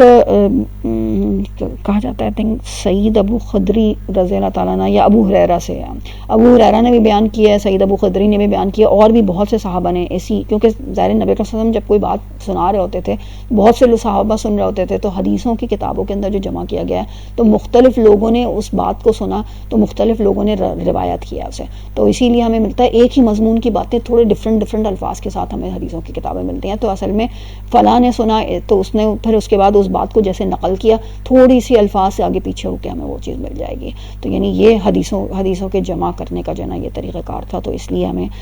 یہ سیم ملتی ہے. تو بہرحال لیکن بہت حد تک ڈفرنس جو ہے نا وہ 2 حدیثوں کے اندر ہو جاتا ہے. ایک انس ابن مالک سے روایت ہے اور ایک یہ سعید ابو خدری یا ایون ابو ہریرہ رضی اللہ تعالیٰ عنہ ان سے روایت ہے. ڈفرنس کہاں پہ جا کرتا ہے؟ پوری حدیث بالکل سیم ہے، سب کچھ وہ چل رہا ہے، لیکن ایک اسٹیپ پہ آ کے ابو ہریرہ اور سعید الخدری جو ہے نا یہ تھوڑا سا رک جاتے ہیں، یعنی پوری حدیث نہیں بیان کر رہے ہوتے. یہ ڈیلیبریٹلی انہوں نے کیا تھا یا بھول گئے تھے، یہ واللہ عالم. لیکن ابھی ہم اس کو تھوڑا سا سمجھنے کی کوشش کرتے ہیں. پہلے تو پڑھتے ہیں کہ حدیث ہے کیا. یہ قیامت کے دن کا ایک سین ہے جو کہ حضور اکرم صلی اللہ علیہ وسلم نے کسی ایک محفل کے دوران کے اندر جہاں صحابہ موجود تھے اور ایک ضیافت کا ماحول تھا. پڑھ لیتے ہیں ہم اس کو. اللہ تعالیٰ فرما رہا ہے، بس مجھے اللہ کرے کہ صحیح سے یہاں پہ میرے سامنے اصل میں بس یہی ہے جو اسکرین پہ آپ کو نظر آ رہی ہوگی عربی، تھوڑی سی اس کو پڑھنے میں پتہ نہیں، اللہ کرے صحیح سے پڑھ سکیں ہم. بال کوشش کرتے ہیں کہ اللہ تعالیٰ یعنی حضور اکرم صلی اللہ علیہ وسلم سے مطلب یہ بتایا اس محفل کے اندر. انہوں نے کہا کہ ہاں وَعَلَّمَكَ أَسْمَاءَ كُلِّ شَيْءٍ لَتَشْفَعُ لَنَا عِندَ رَبِّكَ حَتَّى فَيَقُولُونَ. یہ آدھی شروع ہو رہی ہے. چلیں خیر میں تھوڑا سا اس کے آگے پیچھے بھی ہے، مجھے نہیں پتا یہ کیوں آدھی کیوں ہو گئی ہے، اوپر سے تھوڑا سا اس کا مس ہو گیا ہے کچھ پورشن. کہ اصل میں اس طریقے سے ہوا کہ ایک ایسے ہی محفل کے اندر نبی صلی اللہ علیہ وسلم نے فرمایا. اچھا یہ میں نے انس ابن مالک کی رکھی ہوئی ہے، لیکن جہاں تک ابو سعید خدری کی ہے میں بتا دوں گی کہ یہاں پہ وہ رک گئے تھے. انس ابن مالک نے اس سے زیادہ بیان کیا. اچھا اب معاملہ کس طریقے سے ہوا کہ جب وہ بیٹھے ہوئے تھے تو حضور صلی اللہ علیہ وسلم نے قیامت کے دن کے حال بیان کیا، اور کس طریقے سے بیان کیا کہ قیامت جس وقت برپا ہوگی تو شدید مشکل کے اندر ہوں گے افراد، سورج کو جو ہے وہ نیچے لے آیا جائے گا اور لوگ جو ہے وہ بالکل پریشان بھاگ رہے ہوں گے، اور مطلب شدید پریشانی کا عالم ہوگا ہر طرف. تو ایسے میں کیا ہوگا، لوگ یہ کہیں گے، آپس میں ملیں گے اور کہیں گے کہ آخر کیوں نہیں آپ لوگ جو ہے ان کے پاس جاتے، جو کیا کہتے ہیں حضرت آدم علیہ السلام کے پاس کیوں نہیں جاتے. یعنی بلکہ حضرت آدم کا نام تو پہلے وہ نہیں لیتے، بلکہ وہ یہ کہتے ہیں کہ کیوں نہیں کسی کے پاس ایسے جاتے کہ جو آپ کے لیے سفارش کر لیں. تو اچھا پھر وہ کہتے ہیں اچھا چلو ٹھیک ہے، پھر دیکھتے ہیں کسی کو ہم پھر آپس میں جب مشورہ کرتے ہیں لوگ، اور پھر اس کے بعد یہ طے کرتے ہیں کہ چلو آدم علیہ السلام کے پاس چلتے ہیں. وذالک فیقول لو استشفعنا الی ربنا فریحنا من مکانتنا. تو اب انہوں نے کہا کہ اچھا کسی کے پاس ہم چلیں اپنے رب کہ وہ ہمارے رب سے ہمارے لیے سفارش کر دے کہ ہمیں اس مشکل سے فیوری ہونا میں مکاننا، یہ جو مشکل وقت ہے کون سا، قیامت کا جو دن جو طویل ہو گیا ہے، جو سخت دن ہے جس میں سورج سے صبح نیزے پر ہے، لوگ پریشان بھاگ رہے ہیں، یہ جو قیامت کا دن ہے نا یہ ہمارے اوپر سے ٹال دے. تو یعنی اس کے لیے اب وہ کہتے ہیں چلو کسی سے ہم سفارش کرواتے ہیں. تو پھر کیا ہوتا ہے فیاتون آدم، تو پھر وہ آدم علیہ السلام کے پاس جاتے ہیں. فیقولون، تو وہ کہتے ہیں انت آدم و ابو الناس، وہ کہتے ہیں اے آدم آپ تو انسانوں کے باپ ہیں. خلق اللہ بیدہ، اور آپ کو اللہ نے پیدا کیا اپنے ہاتھ سے. واسکنک الجنہ، اور آپ کو جنت کے اندر رکھا. واسجد لک ملائکتہ، اور آپ کو ملائکہ نے سجدہ کیا. وعلمک اسماء کل شیء، اور آپ کو تو تمام کے تمام چیزوں کا علم سکھایا. لتشفع لنا عند ربک، تو وہ ان سے کیا کہتے ہیں، یہ ساری باتوں کے بعد کہتے ہیں کہ بس آپ ہمارے لیے سفارش کر دیجئے اپنے رب کے پاس. حتی یریہنا من مکاننا ھذا، کس بات کے اوپر، یہاں تک کہ ہمیں اس حالت سے جو ہے وہ نجات دے دے. قالا، تو انہوں نے کیا جواب دیا، فیقول، تو انہوں نے بس یعنی آدم علیہ السلام نے یہ کہا لست ہناکم، یہ میرے لیے نہیں ہے. اور اس جگہ پہ یہ اس طریقے سے آ رہی ہے، لیکن اور جگہ پہ جہاں پہ ملتی ہیں مختلف ہیں وہ کیا کہتے ہیں، نفسی نفسی، یہ تو یعنی میری جان اور میری جان. اور وہ کس طریقے سے، وہ آگے وہ کیا کہتے ہیں، قال ویذکر خطیئۃ، مجھے تو وہ اپنی خطا یاد ہے، التی اصاب عقلہ من الشجر، کہ جب میں نے اپنے اوپر ہی وہ مشکل ڈالی تھی اور کیا کیا تھا، میں نے درخت سے پھل کھایا تھا. وقد نہی عنہا، جبکہ مجھے اس سے منع کیا گیا تھا. ولکن تو نوحا، تم جاؤ، تم نوح کے پاس جاؤ. اول نبی بعثہ اللہ، وہ پہلے نبی تھے جو کہ جنہیں اللہ تعالیٰ نے اٹھایا، الی اہل الارض، تمام زمین والوں کے اوپر. تو پھر یعنی یہاں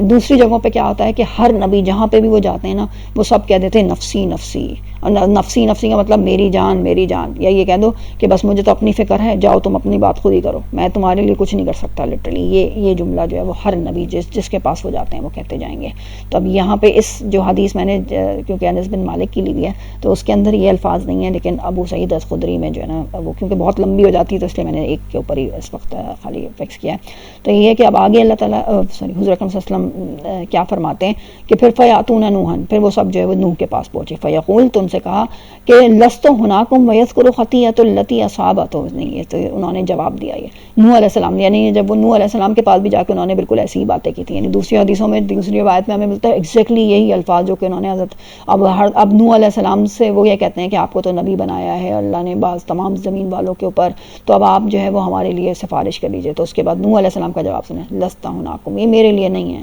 یہ تم لوگوں کی یہ معاملہ میں نہیں کر سکتا تم لوگوں کا کوئی مسئلہ حل. وَيَذْكُرُ خَطِيَّةَ الَّتِي، مجھے تو خوف ہے، الَّتِي أَصَابَ سُوءَ لَهُ رَبُّهُ بِغَيْرِ عِلْمٍ وَلَكِنْ اقْتُلَ إِبْرَاہِيمَ خَلِيلَ الرَّحْمَٰنِ. تو وہ کیا کہتے ہیں، مجھے اپنی وہ خطا یاد آتی ہے کہ جب میں نے رب سے سوال کیا تھا بغیر علم کے. اور یہ کون سا سوال تھا، یعنی آپ دیکھیں ہر نبی اپنی کسی غلطی کو یاد کر رہا ہے، اور کیوں یاد کر رہا ہے. اور یہاں پہ ایک اور میں پھر اس میں تھوڑے سے بیچ میں باقی جو راوی ہیں نا ان کی بھی الفاظ کو اگر ایڈ کر دوں نا تو چیزیں ذرا صحیح اور سمجھ میں آئیں گی. کہ اور جگہ پہ جو دوسری حدیث ہے ابو ہریرہ والی، اس کے اندر وہ ایک اور جملہ وہ کیا کہتے ہیں کہ اللہ تو آج اتنا غضبناک ہے کہ اس کے غضب سے مجھے تو ڈر لگتا ہے، اور مجھے تو بس اس غضب کے عالم کے اندر مجھے تو اپنی وہ خطا یاد آ رہی ہے. تو یہ نہ ہو کہ کہیں جو ہے نا میں اگر اپنی اس خطا کے ساتھ مار جاؤں، اللہ اتنا غضبناک ہے تو کہیں وہ میری پکڑ نہ ہو جائے. تو بس ٹھیک ہے، نفسی نفسی، میں میری جان اور میری جان. تو یعنی یہ ہمیں باقی جگہوں پہ ملتا ہے، یہاں ہم اس طریقے سے پڑھ رہے ہیں اس کو. ٹھیک ہے، تو اب بہرحال یہ کیا ہوا کہ انہوں نے کہا کہ اچھا یہ کون سا سوال تھا، ہم یہ بات کر رہے تھے نا حضرت نوح علیہ السلام نے ایک سوال تو وہ کیا تھا کہ جب بیٹے کے لیے اپنے جب بیٹا ان کا ڈوبنے والا تھا بالکل، تو اس وقت انہوں نے کہا تھا کہ اے اللہ یہ میرا بیٹا ہے. یعنی یہ بیٹا کون سا تھا، چوتھا بیٹا جو کہ نافرمان بیٹا تھا، وہ بھی اس طوفان کے اندر ڈوبنے والا تھا. تو اس کے لیے حضرت نوح علیہ السلام نے جو ہے نا اللہ تعالیٰ سے سوال کیا تھا کہ یا اللہ میرا بیٹا. لیکن اس کے اوپر یہ سورہ ہود جب ہم پڑھیں گے کبھی تو اس کے اندر یہ واقعہ جو ہے وہ پورا آئے گا. لیکن اس پر اللہ تعالیٰ نے کہا تھا کہ نہیں، عمل غیر صالح، یہ تو غیر صالح عمل ہے، یعنی یہ تمہارا بیٹا نہیں، یہ غیر صالح ہے، یہ یعنی ایک بالکل ہی غلط قسم کا خراب عمل ہے. یہ لٹرلی عمل کہا ہے اللہ تعالیٰ نے ان کے بیٹے کو.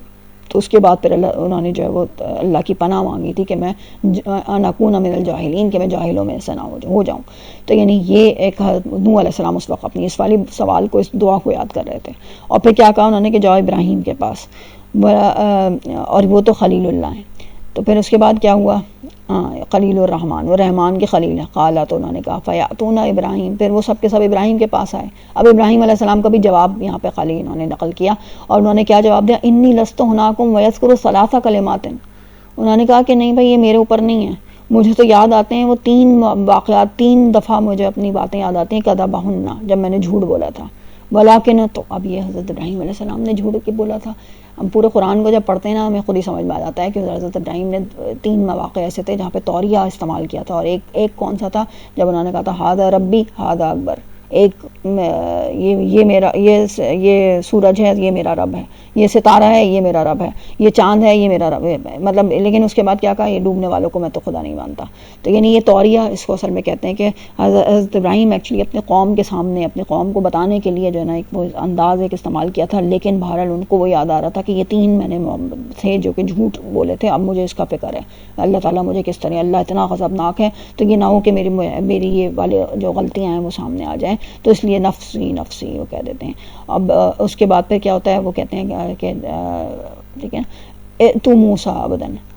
موسیٰ کے پاس چلے جاؤ، عطاہ اللہ التورات، اللہ نے اس کو تورات دی تھی، وہ کلمتن، اور اس کو کلمہ دیا تھا، وقربہ نجیاً، اور اپنے بہت قریب کیا تھا، ظاہر کلمہ بات کی تھی ان سے، ڈائریکٹ کلام کیا تھا. قالا، تو انہوں نے کہا فیاتون موسیٰ، پھر وہ سب کے سب گئے موسیٰ کی طرف. فیقول، تو انہوں نے کہا، یعنی جب موسیٰ علیہ السلام کے پاس پہنچے تو پھر انہوں نے یہی بات کی، انی لست ہناکم،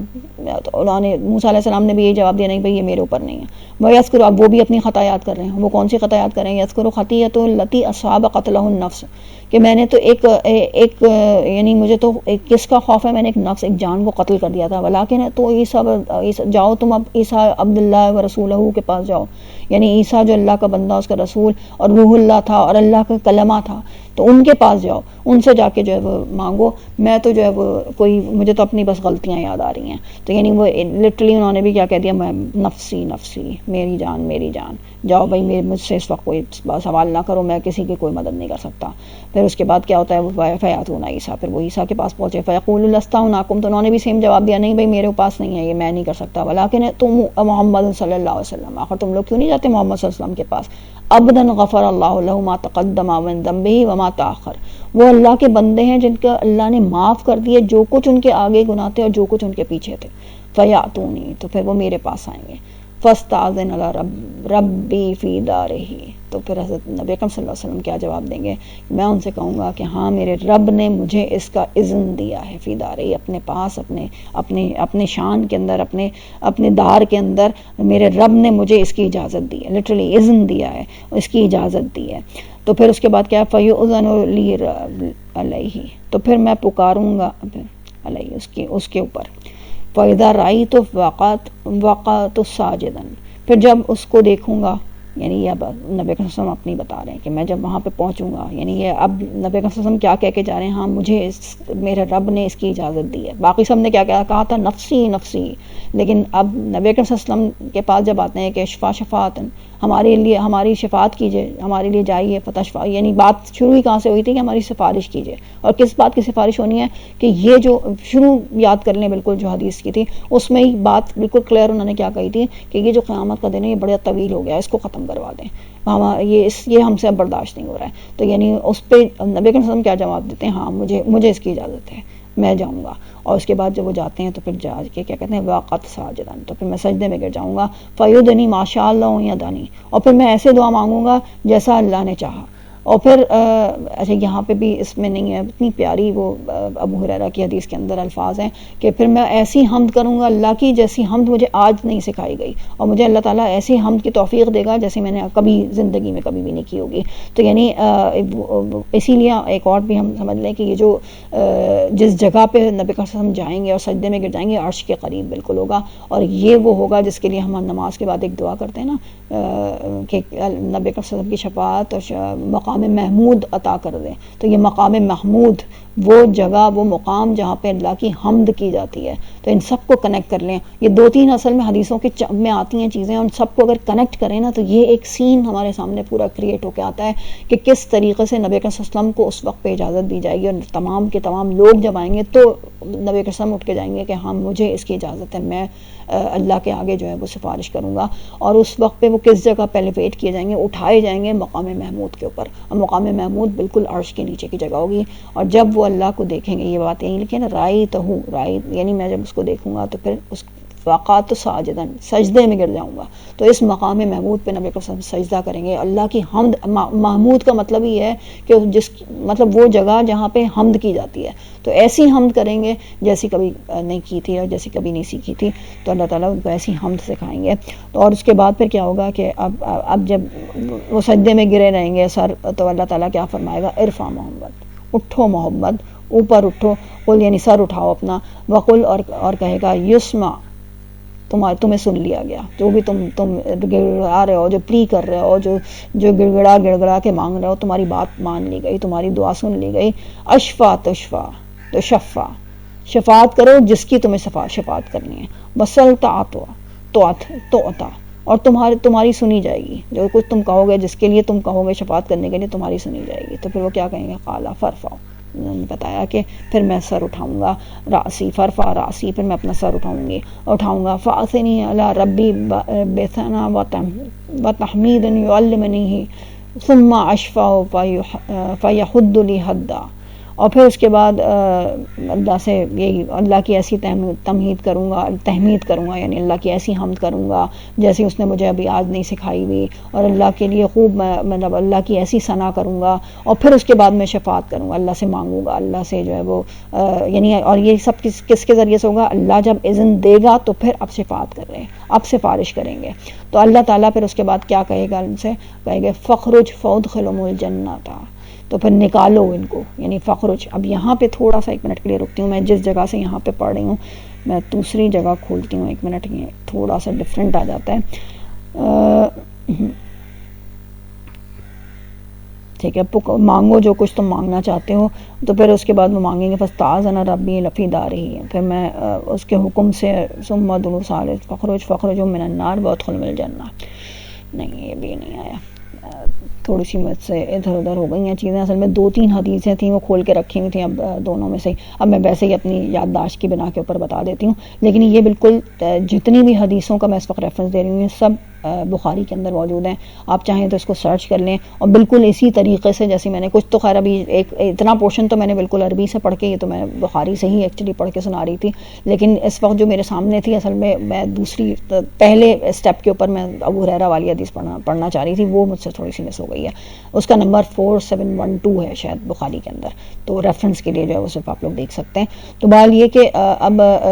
یہاں ہوا کہ اب جب نبی اکرم صلی اللہ علیہ وسلم سر اٹھائیں گے تو اب جو حضرت ابو ہریرہ کی حدیث ہے نا وہ یہاں تک بس ہے. اس کے اندر وہ کیا انہوں نے بتایا کہ اللہ تعالیٰ ان سے کہے گا کہ ٹھیک ہے سفارش کرو جس کی تمہیں سفارش کرنی ہے. اور پھر اللہ کیا کہے گا جب نبی صلی اللہ علیہ وسلم کہیں گے امتی امتی، باقی سب کیا کہہ رہے تھے نفسی نفسی، اور نبی صلی اللہ علیہ وسلم اس وقت پہ کیا کہیں گے میری امت میری امت. تو اللہ تعالیٰ کیا کہے گا، اللہ تعالیٰ کہے گا کہ اب تمہاری امت میں سے جتنے لوگ یعنی جن کے اوپر کوئی اکاؤنٹ نہیں ہے، جن کے مطلب جو بغیر حساب کتاب کے جن کو داخل کیا جا سکتا ہے، انہیں جنت میں ڈال دو، ان کو جنت میں داخل کر دو. اور ایک یعنی جس دروازے سے چاہو داخل کر دو. اور ابو ہریرہ کی جو حدیث ہے یا ایون ابو سعید خدری کی جو حدیث ہے اس کے اندر وہ کیا کہتے ہیں کہ ایک دروازے اور پہلے اور آخری دروازے کے درمیان اتنا گیپ ہوگا، اتنا ڈسٹنس ہوگا جتنا مدینے اور بصرہ کے درمیان، یعنی مکے اور بصرہ کے درمیان ہے. تو یعنی یہ بصرہ عراق کی ایک جگہ کا نام تھا. تو یعنی کتنی دور، کہاں سعودی عرب کے اندر مکہ اور کہاں پہ بصرہ. تو یعنی جتنا ڈسٹنس ہوتا ہے. اور یہ بھی ظاہر ہے کہ ایک اندازہ، ایک ہیومن اندازہ ہے. حقیقت میں جو ہوگا وہ یعنی کہ واسٹنس صرف شو کرنا چاہ رہے ہیں کہ اتنا واسٹ جنت ہوگی. اور نبی صلی اللہ علیہ وسلم سے کیا کہا جائے گا کہ وہ لوگ یہاں پہ نوٹ کرنے کی بات کیا ہے کہ جو حضرت ابو ہریرہ نے یا بہت سے صحابہ، زیادہ تر ہمیں یہ والی حدیث ملے گی کہ نبی صلی اللہ علیہ وسلم سے یہ کہا گیا کہ جو لوگ بغیر حساب کتاب کے جنت میں داخل کیے جا سکتے ہیں ان کو داخل کر دو. یعنی وہ کون ہوں گے، شہداء ہوں گے، یا جن کا جو معصوم ہے، یعنی کہ بالکل بہت سے ہوتے ہیں نا جن کے لیے حضرت صلی اللہ علیہ وسلم نے یہ بشارت دی ہے کہ یہ وہ ہیں جن کو اگر یہ کریں گے تو پھر بغیر حساب کتاب کے جنت میں داخل کر دیا جائے گا. تو یعنی ایسے لوگوں کو حضرت اللہ تعالیٰ جو ہے وہ اذن دے دے گا. یہاں پہ یہ حدیث جو ہے وہ ایک جو روایت ہے وہ ختم ہو جاتی ہے. لیکن جو ایک انٹرسٹنگ حدیث ملتی ہے جو کہ میں نے انفیکٹ مجھے نہیں پتا یہاں پہ وہی والی لکھی ہے کوئی دوسری آ گئی ہے, مجھے اب ذرا سا اس میں بھی کنفیوژن ہو رہی ہے, لیکن بہرحال میں سامنے رکھ دیتی ہوں کہ انس ابن مالک کی جو حدیث ہے نا اس کے اندر کس طریقے سے وہ بات کرتے ہیں کہ اصل میں پورا واقعہ ہے کہ کچھ صحابی بہت بعد میں نبی وسلم کی وصال کے, جنہوں نے نبی وسلم کو کبھی دیکھا بھی نہیں تھا, وہ ظاہر وہاں پہ ہوتا کیا تھا کہ لوگ حدیث سننے کے لیے حضور اکرم صلی اللہ علیہ وسلم کی باتیں سننے کے لیے ادھر سے ادھر لوگوں سے ملا کرتے تھے, اور اسی لیے اب آج جو ہم کمپائلڈ فارم میں حدیثیں دیکھتے ہیں وہ اسی لیے کہ اس نے اس سے روایت کی, اس نے اس سے روایت کی, تو جو کوئی بھی ملاقات ہوتی تھی پھر وہ حدیثیں سنا کرتے تھے. تو انہوں نے جو ہے وہ اصل میں یہ گئے جو بھی وہ انس ابن مالک کے پاس گئے, کچھ دو تھے یہ اشخاص, انس ابن مالک کے پاس گئے اور ان سے کہا کہ آپ ہمیں وہ شفاعت کی حدیث سنائیے. تو پہلے تو وہ تھوڑے ریلکٹنٹ ہوئے, اس کے بعد انہوں نے وہ حدیث سنائی, اور وہ کہاں تک سنائی اب یہ دیکھتے ہیں. انہوں نے سنائی کہ پہلی دفعہ ابو ہریرہ کہاں تک روایت کرتے ہیں, بس یہاں پہ ختم ہو جاتی ہے کہ وہ ان سے کہا کہ اٹھائیے اور داخل کر دیجیے جو ان کو بغیر حساب کتاب کرنا ہے. اب انہوں نے تھوڑا سا کیا ڈفرینٹ ہوا اس میں کہ انہوں نے آگے یہ بتایا انس بن مالک نے کہ یعنی پہلی دفعہ جب اللہ تعالیٰ کہے گا, تھوڑا ڈفرینٹ مزید یہ تھا کہ جب اللہ تعالیٰ جب پہلی دفعہ نبی اکرم صلی اللہ علیہ وسلم سر اٹھائیں گے اور تو نبی صلی اللہ علیہ وسلم کہیں گے نفس امتی امتی, میری امت میری امت, تو اللہ تعالیٰ جواب میں کیا کہے گا, ٹھیک ہے تشفع تشفع یشفع تشفع, جس کی سفارش کرنی ہے سفارش کرو. تو پھر وہ سفارش کے طور پہ اللہ تعالیٰ کیا اجازت دے گا کہ اب تمہاری امت میں سے جاؤ اور تمہاری امت میں سے جس کے دل کے اندر بال کے برابر بھی ایمان ہو اس کو لے آؤ اور لے جا کے جنت میں داخل کر دو. یہ فرسٹ اسٹیپ. پھر نبی رسول جائیں گے اور تمام ان افراد کو لے کے اور جنت میں داخل کر دیں گے, اور وہ کس طرح سے وہی اس کے اندر پورشن وہی آتا ہے کہ پہلے سے لے کے آخری دروازے تک جہاں سے چاہو داخل کر دو, تو وہ داخل کر دیے جائیں گے. پھر اس کے بعد نبی رسول پھر آئیں گے پلٹ کے, پھر سجدے میں گر جائیں گے, پھر پلیڈ کریں گے, پھر دعا کریں گے, پھر اللہ تعالیٰ فرمائے گا سر اٹھاؤ اے محمد صلی اللہ علیہ وسلم, سن لیا گیا جو کچھ تم نے کہا, اور اب پھر وہی بات یشفع تشفع, شفاعت کرو جس کی تمہیں شفاعت کرنی ہے. تو پھر اس کے بعد حضور اکرم صلی اللہ علیہ وسلم پھر کیا کہیں گے, امتی امتی. اب اللہ تعالیٰ کیا کہے گا, اللہ تعالیٰ کہے گا اب تمہاری امت میں سے جس کے دل کے اندر ذرے کے برابر بھی ایمان ہو اس کو لے آؤ اور اسے جنت میں داخل کر دو. ہم نبی کے ساتھ جائیں گے, اور یہ ایمان دل کی چیز ہوتی ہے, دل کے اندر ہوتا ہے نا, دل کے اندر جو ایمان ہو ان کی بات ہو رہی ہے یہ. اور ظاہر ہے وہاں جب قیامت کے دن جو اسٹیٹ ہوگی دنیا میں کوئی کسی ایون نبی اکرم صلی اللہ علیہ وسلم بھی نہیں بتا سکتے کہ کس کے دل کے اندر ایمان ہے اور کس کے دل میں ایمان نہیں ہے. یقیناً اللہ تعالیٰ ان کو یا ہم اس طرح کا کوئی اور ہوتے ہیں نا کہ وہ دنیا جب غیب کے سارے پردے اٹھ جائیں گے تو اس وقت انسائڈ آؤٹ سب انسان کا سامنے ہو جائے گا. کوئی یہ نہیں کہہ سکتا کہ دل میں ایمان ہے اور سامنے نہیں ہے, شکل کے اوپر نہیں آ رہا. جس کے دل میں ایمان ہوگا اس کی ہی اوپر چہرے کے اوپر روشنی ہوگی. یہ نور بین ایدیہم و بایمانہم, وہ نور ہوگا ان کے جو ان کے آگے آگے اور ان کے پیچھے دوڑ رہا ہوگا. تو یہ دل کا جو ایمان ہوگا وہ کوئی نہ کوئی کسی ذرہ بھی اگر ایمان ہوگا, ذرہ برابر بھی ایمان ہوگا, تو وہ ذرہ برابر روشنی کی شکل میں نظر آ رہا ہوگا. تو نبی صلی اللہ علیہ وسلم پھر جائیں گے اور وہ ذرہ برابر ایمان والوں کو بھی نکالیں گے اور لے جا کے جنت میں داخل کر دیں گے. اور اس کے بعد پھر کیا ہوگا, پھر نبی اکرم صلی اللہ علیہ وسلم پھر دوبارہ آئیں گے, پھر دوبارہ سجدے میں گر جائیں گے. یہ تیسری دفعہ ہو گیا ہے, تیسری دفعہ سجدے میں گریں گے. اور پھر اس کے بعد کیا ہوگا, پھر اللہ تعالیٰ اسی طرح فرمائے گا کہ سر اٹھاؤ اے محمد صلی اللہ علیہ وسلم, سن لیا گیا جو تم نے کہا, یشفع تشفع, شفاعت کرو جس کی تمہیں سفارش کرنی ہے. پھر وہ کہیں گے امتی امتی, اور پھر نبی اکرم صلی اللہ علیہ وسلم کے اس بات پہ اللہ تعالیٰ کیا فرمائے گا, جس کے دل کے اندر ادنا بے ادنا فی ذرہ, یعنی لٹرلی اس طرح کے الفاظ آئے ہیں حدیث کے اندر کہ ادنے سے ادنا بھی ذرے کا کوئی ایمان کی رمق ہو. یعنی ایک ذرہ کیا ہوتا ہے, ذرہ لٹرلی ایک کس کو اصل میں ذرہ ہم اردو میں تو ذرہ ہی کہنا شروع ہو گیا ہے, لیکن اس کی جو روٹ اگر ہم دیکھیں نا تو جو گندم کا جو ایک دانہ نکلتا ہے نا اندر سے, اس کو اصل میں ایکچولی ذرہ کہا جاتا ہے. تو آپ اس گندم کے دانے کے برابر ایمان ہو پہلے کہا گیا, پھر اس سے کہا نہیں اس سے بھی چھوٹے سے چھوٹا کر دو, 2 اسٹیپ چھوٹا کر دو, اتنا بھی ایمان اگر کسی کے دل میں ہے تو اس کو بھی لے آؤ, اس کو لا کے داخل کر دو. اچھا, حضرت انس بن مالک نے بس یہاں تک سنا دی. وہ دو لوگ تھے جو سن رہے تھے, وہ حیران, وہ کہہ رہے ہیں کہ آپ نے تو ہمیں ایسی بات سنائی ہے جو ہم نے اس سے پہلے کبھی سنی نہیں, کہ اللہ تعالیٰ اتنا الرحمن ہوگا اس دن, اتنی اس کی رحمت ہوگی کہ اللہ تعالیٰ اس طرح سے معاف کرے گا لوگوں کو اور نبی رسول کی امت والوں کو. تو وہ بالکل اس او کے اندر جو ہے نا, انہوں نے کہا اچھا چلو ایسا کرتے ہیں, سیکنڈ اوپینین لیتے ہیں, یعنی اس کو کنفرم کرتے ہیں کہ واقعی ایسا ہے, کیونکہ ہم نے اور تو کسی سے یہ بات نہیں سنی تھی. تو وہ کیا کرتے ہیں, انہوں نے کہا چلو حسن کے پاس چلتے ہیں. حسن کون, جو نبی اکرم صلی اللہ علیہ وسلم کے نواز ہیں. تو حضرت حسن کے پاس پہنچتے ہیں اور وہاں پہ جا کے ان سے کہتے ہیں کہ ہمیں جو ہے نا انس بن مالک نے یہ حدیث سنائی ہے, کیا آپ نے کبھی یہ بات سنی ہے؟ تو وہ مسکرا دیتے ہیں، وہ بلکہ مسکراتے ہیں فَأَضْحَكَ، وہ ہنستے ہیں، لٹرلی اضحکا تو ہنسنے کو کہتے ہیں، اور کہتے ہیں کہ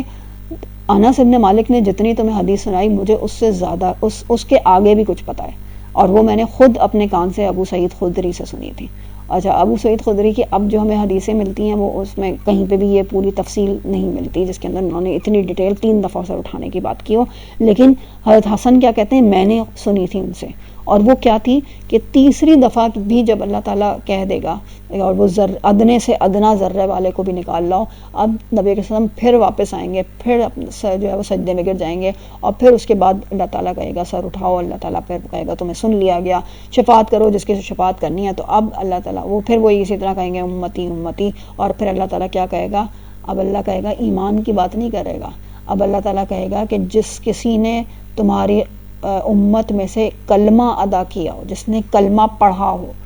اس کو دوزخ سے نکال لاؤ اور جنت میں داخل کر دو۔ یعنی ابھی تک کیا ہو رہا تھا، ابھی یہ والی نہیں آئی تھی کہ نکال لاؤ اور داخل کر دو، اب آخری جو آئی ہے نا اس میں نکال کے، یعنی کہاں سے؟ اس میں سے نکال کے داخل کر دو، یعنی دوزخ میں ہوں گے یقیناً کلمہ پڑھنے۔ ایک تو پہلی بات تو اس کے 2 پرسپیکٹیوز ہو سکتے ہیں نا اس حدیث کو دیکھنے کے، یا اس پورشن کو خالی دیکھنے کے۔ ایک تو انداز اس کو یہ ہوگا ارے کلمہ پڑھ لیا بس، اس کو دیکھو یہ تو مسئلہ ہی کوئی نہیں ہوا، یعنی کلمہ تو ہم نے بھی پڑھ لیا، اور اللہ تعالیٰ آخر میں کہے گا شفاعت ہو جائے گی، یعنی ہم ایونچولی چلو بس خلاص ختم، اب جنت میں پہنچ جانا ہے ہمیں۔ لیکن دوسرا ایک منٹ کے لیے ذرا سا غور کر کے اس بات کے اوپر سوچیں کہ اللہ تعالیٰ کیا پوری تفصیل جو وہاں پہ کہے گا، نبی صلی اللہ علیہ وسلم نے جو حدیث بیان کی ہے،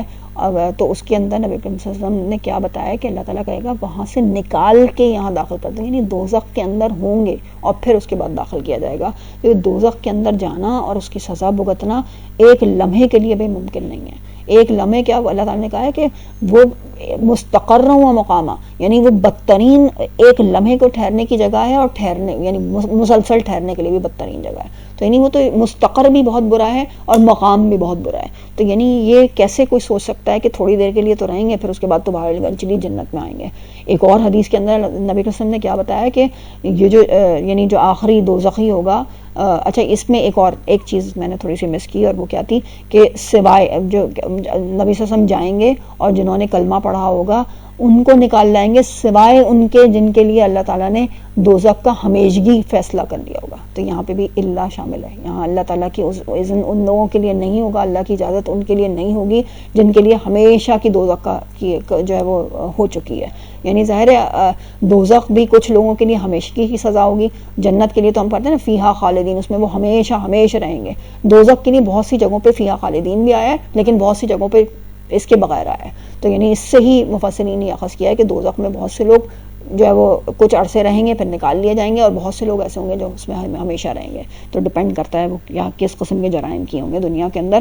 اللہ تعالیٰ اللہم اجرنی من النار، اللہ تعالیٰ اس آگ کے عذاب سے محفوظ رکھے۔ لیکن جو میں حدیث ابھی بیان کر رہی تھی اس کا مفہوم کچھ اس طریقے سے ہے کہ نبی کے صلی اللہ علیہ وسلم نے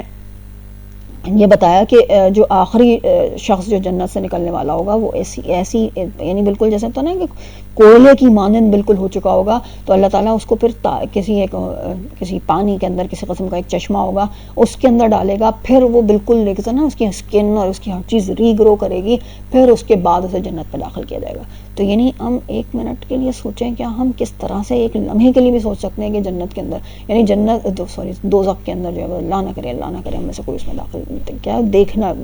بھی نہ پڑے، اللہ نہ کرے۔ یعنی اس کے لیے تو آتا ہے کہ قرآن کے اندر یہ آیت ہے نا کہ جب اس کی گرم ہوا بھی چھو لے گی تو وہ کیا کہیں گے، یا ویلتنا، اس سے بدترین، ہم تو دوزخ کے بدترین عذاب کے اندر چلے گئے۔ تو یعنی صرف اس کی ایک ہوا جو ٹھنڈی، بلکہ نفان لٹرلی جو ورڈ آیا ہے وہ گرم ہوا بھی نہیں ہے، وہ ٹھنڈی ہوا کے لیے آتا ہے۔ تو یعنی وہ جو دور سے کہیں فیل کریں گے صرف اس کی ہوا کو، تو یہ کہہ رہے ہوں گے کہ ہمیں تو بڑے بدترین عذاب میں ڈال دیا گیا۔ تو کہاں تو ہم ہماری یہ سوچ کہ دوزخ کیا ہوا، دوزخ میں جائیں گے بھی کلمہ پڑھا ہوا ہے تو جنت میں آ جائیں گے۔ تو یعنی ایک تو شفاعت کا یہ کانسیپٹ کہ جو بہرحال جو عمل کرے گا اس کو اس کا نتیجہ بھگتنا ہوگا۔ اب اب وہ اللہ نہ کرے ہم میں سے کسی کو بھی دوزخ میں داخل کیا جائے، لیکن بہرحال یہ بالکل کلیئر ہمیں سمجھ میں آ جاتا ہے کہ اللہ کا اذن صرف کس وقت شامل ہوگا، اللہ کی اجازت کب ہوگی، کہ جب وہ اپنے جو بھی اعمال ہیں اس کا حساب دے چکا ہوگا۔ تو یعنی یہ تو ایک ہمارے پاس آ گئی، اور دوسری پھر ایک اور چیز کے اس کے ایک اور لینس کے ذریعے سے اگر ہم شفاعت کے کانسیپٹ کو دیکھیں نا تو اور مزید کلیئر ہو جائے گا کہ اللہ تعالیٰ نبی اکرم صلی اللہ علیہ وسلم یعنی اللہ تعالیٰ نے سورہ فرقان کے اندر فرمایا ہے کہ نبی اکرم صلی اللہ علیہ وسلم اس وقت پہ ایک اور جگہ پہ پلی کریں گے، وہ کیا، وہ کہیں گے کہ اتخذوا ھذا القرآن ان ھؤلاء قومی اتخذوا ھذا القرآن مہجورا، کہ یا رب یہ جو میری قوم ہے اس نے اس قرآن کو پکڑا اور اس سے ہجرت کر لی اور اس سے دور ہو گئے۔ یعنی اتخذو کا مطلب لٹرلی ہے کہ قرآن لیا تو تھا، ہاتھوں میں لیا تھا، قرآن پڑھا تھا، لیکن اس کے بعد کیا کیا، ان کا جو ایکشنز تھے، جو ان کے عمل تھے، جو ان کے رویے تھے، جو ان کے بیہیویئر تھے، جو ان کے طریقہ کار تھے، وہ سب قرآن سے بہت ڈسٹنٹ ہو گئے۔ تو یعنی لٹرلی، اور یہ قیامت کے دن کا سین اللہ تعالیٰ نے کھینچا ہے۔ تو نبی اکرم صلی اللہ علیہ وسلم کس طریقے، یعنی ہم کیسے سوچ سکتے ہیں کہ نبی صلی اللہ علیہ وسلم صرف ہمارے حق میں سفارش کر رہے ہوں گے؟ یہی نبی اکرم صلی اللہ علیہ وسلم جن لوگوں نے اس قرآن کو کھیل بنایا، جن لوگوں نے اس قرآن کے اوپر عمل کرنے سے ہوتے ہوئے سامنے اور پڑھ رہے ہیں اور پھر عمل کرنے سے انکار کیا، تو ان کے خلاف بھی تو سفارش کر رہے ہوں گے۔ لٹرلی یہ خلاف ہی تو ہوئی، یعنی صرف یہ تو نہیں کہ حق میں سفارش ہو، سفارش تو اس کے خلاف بھی ہو سکتی ہے، تو یعنی جس کو آپ شکایت کہہ سکتے ہیں۔ تو بہرحال اللہ تعالیٰ ہمیں صحیح طور پہ ایک تو شفاعت کا کانسیپٹ بھی اللہ صحیح گراسپ کرنے والا بنائے، اور یقیناً آپ لوگ بھی سب ضرور ان حدیثوں کا ملا کے ذرا مطالعہ کیجیے گا۔ ہو سکتا ہے کہ اس طریقے سے میں چیزوں کو نہ پیش کر سکی ہوں، لیکن بہرحال خیر ابھی ہم آگے بڑھ جاتے ہیں۔ اب یہ تو ہو گئی منزل الذی یشفع عندہ الا باذنہ، تو امید ہے کہ یہ چیز سمجھ میں آ گئی کہ اللہ کا اذن کیا ہوتا ہے اور شفاعت کس کی حقہ کا کیا کانسیپٹ ہے۔ اب اگلی بات یہ اللہ تعالیٰ کیا کہہ رہا ہے، یعلم ما بین ایدیہم وما خلفہم، مطلب شفاعت ہو کیسے سکتی ہے کسی کی، یعنی اللہ تعالیٰ نے ایک بالکل جو نا لاجیکل پروگریشن ہے۔ آپ اگر کہتے ہیں کہ سفارش کوئی کسی کے حق میں کرنے آیا، تو اللہ کیا کہہ رہا ہے، میرے سامنے کیسے کوئی سفارش کرنے آ سکتا ہے، جبکہ یعلم ما بین ایدیہم، جو کچھ ان کے آگے ہے، جو کچھ ان کے پیچھے، ان سب سے انسائیڈ آؤٹ میں تو سب سے واقف ہوں۔ تو یہ جب اللہ ہر چیز سے واقف ہے، تو کوئی کسی کا آنا اور یہ کہنا کہ نہیں اللہ یہ بندہ جو ہے نا، یہ اس کو بس یہ اچھا تھا، مطلب اللہ کو بتانا کی ضرورت ہے کہ کون اچھا تھا اور کون برا تھا۔ ظاہر ہے کہ اللہ ہر چیز انسائیڈ آؤٹ، انسان کی ہر چیز سے واقف ہے، ہر عمل سے واقف ہے، تو اس علم کے ساتھ کیسے ممکن ہے کہ کوئی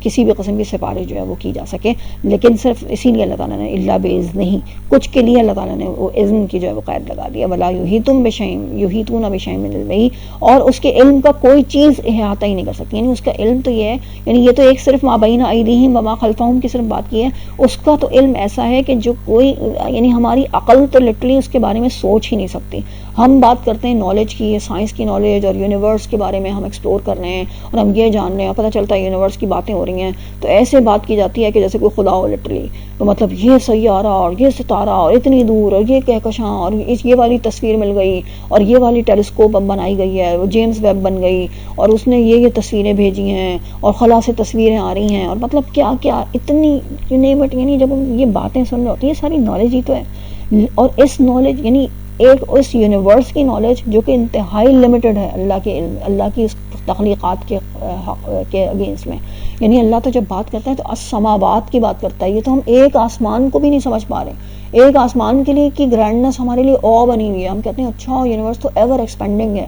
یونیورس کی تو نہ ہمیں ابھی ابتدا سمجھ میں آئی ہے، نہ کوئی انتہا تو سمجھ ہی نہیں آئی ہے، اس طرح سے ابتدا کے بارے میں کچھ تھیوریز پھر بھی نکال لی گئی ہیں، لیکن انتہا کیا ہے یہ تو پتہ ہی نہیں ہے کسی کو، کوئی کہہ رہا ہے وہ واپس پلٹے گی، کوئی کہہ رہا ہے چلتی چلی جا رہی ہے اور پھیلتی چلی جا رہی ہے اور پھر بلون پھٹ جائے گا، مطلب کہ اتنی باتیں ہیں اس کے بارے میں،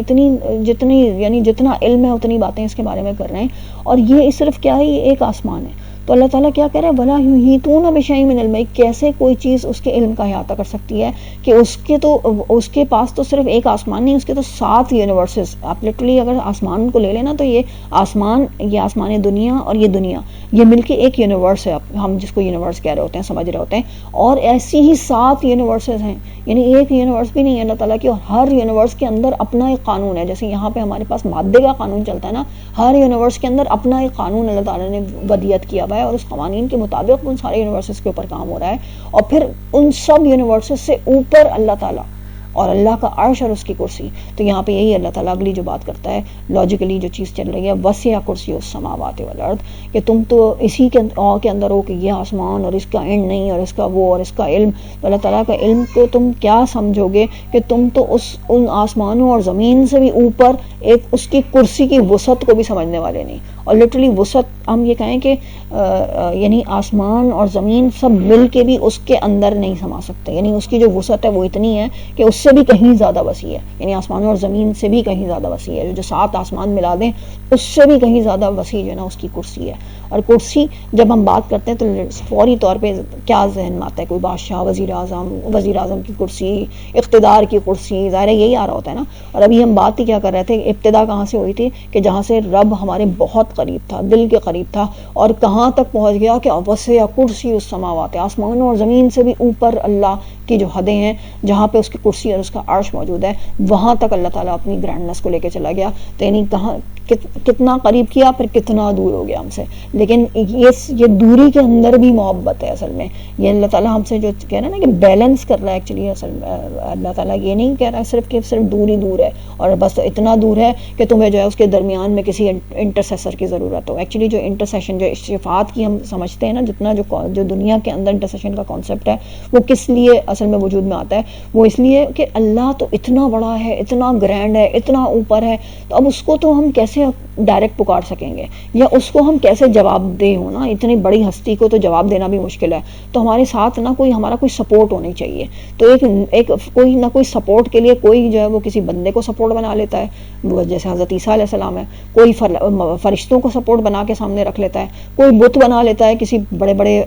جو ان کے لوگ گزرے ہیں، جو نیک لوگ گزرے ہیں، ان کے بت بنا کے ان کو سجدے کرنا شروع کر دیتا ہے. تو مطلب یہ جو سارا کانسیپٹ ہے وہ اصل میں اس کی جڑ کیا ہے کہ اللہ تو اتنا اوپر ہے، اللہ اتنا گرینڈ ہے، اللہ تعالیٰ تو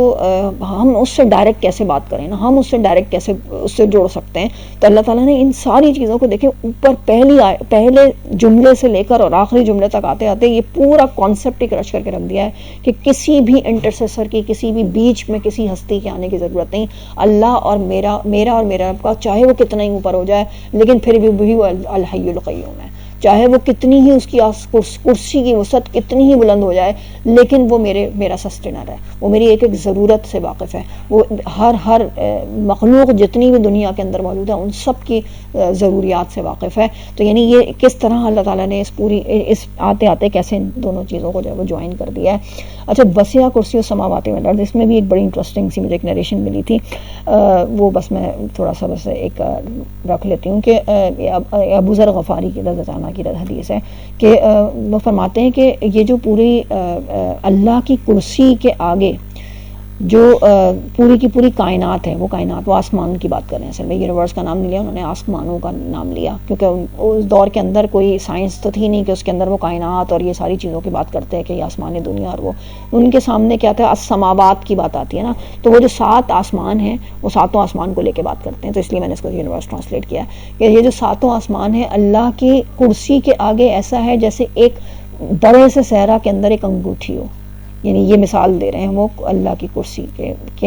کے سامنے آسمانوں کی. پھر اس کے بعد وہ کہتے ہیں کہ اللہ جو اللہ کا عرش ہے، اس اللہ کے عرش کے سامنے اللہ کی جو کرسی ہے اس کی مثال ایسی ہے جیسے اتنے بڑے صحرا کے اندر ایک انگوٹھی ہو. یعنی ہم یہ سمجھیں اللہ کے عرش کی واسطنس، پھر اس کی کرسی کی واسطنس، پھر آسمانوں کی واسطنس، پھر اس کے اندر ایک زمین، بلکہ آسمانوں کے اندر ایک آسمان دنیا، پھر اس آسمان دنیا کے اندر ایک زمین، اور اس ایک زمین کے اندر ایک میں اور آپ ایک ذرے کے برابر. لٹرلی اس کو اور ہم مزید ایکسپلین کر دیں، اس کو اور پھیلا دیں، اگر اسی کے ساتھ جوائن کر دیں جو حضرت ابو ذر غفاری بیان کر رہے تھے کہ ایک صحرا کے اندر ایک انگوٹھی، کیونکہ ظاہر ہے کہ جو چیز وہ ایکسپیرینس کرتے تھے کہ ایک انگوٹھی اگر صحرا کے اندر گم ہو جائے تو امکان نہیں ہے پھر کبھی مل سکے،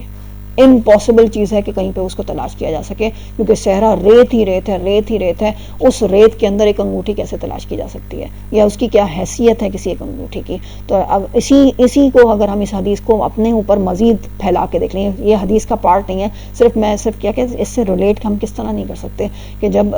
آسمانوں کے سامنے یہ آسمان دنیا، پھر آسمان دنیا کے سامنے یہ زمین، اور زمین کے اوپر میں اور آپ، یہ سب ایسے ہی نہیں ہے کہ اس پورے اتنے بڑے صحرا کے اندر ایک انگوٹھی. بلکہ اس انگوٹھی سے بھی میں تو کہوں گی کہ ایک ذرے کے برابر بھی ہماری حیثیت نہیں ہے. یہ وہ کانسیپٹ ہے جو اللہ تعالیٰ ہمیں اس آیت الکرسی کے آخر میں دے رہا ہے. یعنی میں اپنا مقام پہچان لوں، میں اور آپ یہ سمجھ لیں کہ میری اور آپ کی حیثیت کیا ہے اس آسمانوں اور زمین کے سامنے، یعنی اس کی کرسی کے سامنے، اس کی کرسی کی وسعت کے سامنے میں اور آپ کس مقام پہ کھڑے ہیں. یعنی ایک ذرے کے برابر بھی ہماری حیثیت نہیں ہے. لیکن اسی کو واپس کنیکٹ کر دیں کہ کوئی حیثیت نہیں ہے میری اور آپ کی مٹیریل کے اعتبار سے، لیکن کتنی بڑی حیثیت میرے اللہ نے مجھے دے دی اور مجھے اور آپ کو دے دی کہ وہ الحی القیوم ہے، کہ وہ اتنی محبت کرنے والا ہے، وہ میرا الہ ہے، کہ وہ اتنی محبت کرنے والا ہے کہ وہ میری ایک ایک ضرورت کا میرے کہے بغیر، میری ضرورت کا اظہار کیے بغیر میری ضروریات کو پوری کر رہا ہے. تو اللہ تعالیٰ یعنی لٹرلی اگر ہم انسان اپنے آپ کو صرف ایک ذرہ سمجھیں، یعنی ذرہ کا مطلب ایک میٹر سمجھیں، تو واقعی ہماری کوئی حیثیت نہیں ہے. لیکن اس میٹر کے وجود کے اندر جو روح موجود ہے وہ انسان کو کتنی بلندیوں کے اوپر پہنچا دیتی ہے. یہ وہ اتنا بڑی کہہ سکتے ہیں کہ ہمارے جو اصل جو کہنا چاہیے ہماری شخصیت، ہماری نفس کا جو سب سے بڑا انعام ہے اللہ تعالیٰ کا دیا ہوا، جو کہ ہمیں کہنا کہ اللہ تعالیٰ وَلَقَدْ كَرَّمْنَا بَنِي آدَمَ، کہ اکرام دیا، وقار دیا، عزت دی آدم کو، بنی آدم کو کس طریقے سے اللہ تعالیٰ نے. تو یعنی یہ اکرام اصل میں اس مٹی کے وجود کا نہیں ہے، یہ اکرام تو اصل میں اس روح کا ہے جو کہ اللہ تعالیٰ کی طرف سے آئی ہوئی ہے. اور بہرحال اللہ کے سامنے بہرحال میرا اور آپ کا کیا وجود ہے. اور یہیں سے ہم آگے دیکھیں وَلَا يَئُودُهُ حِفْظُهُمَا، اور ان دونوں چیزوں کی حفاظت اس کے لیے کوئی ذرہ برابر بھی کوئی مشکل نہیں ہے. یعنی اس کو پرابلم نہیں ہے، اس کے اوپر کوئی مشکل نہیں آتی ان سب چیزوں کی حفاظت کرنے کے اندر. اور ظاہر ہے کہ اتنا یعنی سمجھ لیں آسمانوں اور زمین اور اس کی کرسی جو ہے، ان ساری چیزوں کی حفاظت اس کے لیے کوئی پرابلم نہیں ہے. یعنی ظاہر ہے جو ایک بادشاہ ہوتا ہے اسے کتنے اپنے سپاہی رکھنے پڑتے ہیں صرف کس لیے کہ وہ اس کے محل کی کب کیا پہرا دے سکیں. اس کا جو قلعہ پورا بنا ہوتا ہے محل، اس کا پہرا دینے، جس کا جو تخت ہے اس کا وہ پہرا دینے والے ہوں. یعنی وہی ہم اسی کوئی عرش اور کرسی کا کانسیپٹ لے سکتے ہیں نا یہاں سے. لیکن وہی بات ہے ہم اس لمیٹڈ کانسیپٹ کے ساتھ جو ہے نا وہ اللہ تعالیٰ کی ظاہر چیزوں کے اوپر اللہ نہ کرے کہ کوئی معاذ اللہ کوئی اللہ کی شان کے اندر کوئی گستاخی کرنے والے. لیکن بس یہ کہ یہاں سے ہم دنیا سے ریلیٹ کر کے چیزوں کو بس اللہ نے جو اپنے لیے نام استعمال کیے ہیں ان سے سمجھ سکتے ہیں کہ اصل میں ان کا کیا کانسیپٹ ہو سکتا ہے. ورنہ بہرحال اللہ کی کرسی اور اللہ کا عرش کی کیا حیثیت ہوگی یہ ناقابل بیان، یہ ہمارے ذہن اس قابل نہیں ہے کہ ہم اس کو بالکل بھی گراسپ کر سکیں. وہ تو قیامت ہی کا دن ہوگا جب اللہ تعالیٰ نے کہا ہے کہ 9 فرشتے ہوں گے جو اللہ کا عرش اٹھائے ہوئے نیچے اترے ہوں گے. تو مطلب اللہ ہی بہتر جانتا ہے کہ اس عرش کی کیا کیفیت ہوگی، اس کرسی کی کیا کیفیت ہوگی. اور یقیناً قیامت کے دن جب وہ پردے اٹھیں گے تو پھر ہم اصل میں ان ساری چیزوں کو دیکھ رہے ہوں گے. لیکن فی الحال کے لیے اللہ تعالیٰ کیا اصل میں اللہ تعالیٰ نے ہمیں اپنی پلیس دکھا دی ہے. یہ میں اور آپ کہاں ہیں، ہماری اور آپ کی، میری اور آپ کی حیثیت جو ہے نا وہ کیا ہے، ایک ذرے کے برابر ہے. اور یہی چیز، یہی پہچان لینا اصل میں ایک بندے کی معراج ہوتی ہے. جب اللہ تعالیٰ نبی اکرم صلی اللہ علیہ وسلم کو بھی جب معراج کے اوپر لے جاتا ہے نا، سورۃ الاسراء، سورۃ بنی اسرائیل جس کو ہم کہتے ہیں، تو اس کے اندر بھی اللہ تعالیٰ کیا کہتا ہے، سبحان الذی اسریٰ بعبدہ، یعنی پاک ہے وہ ذات جو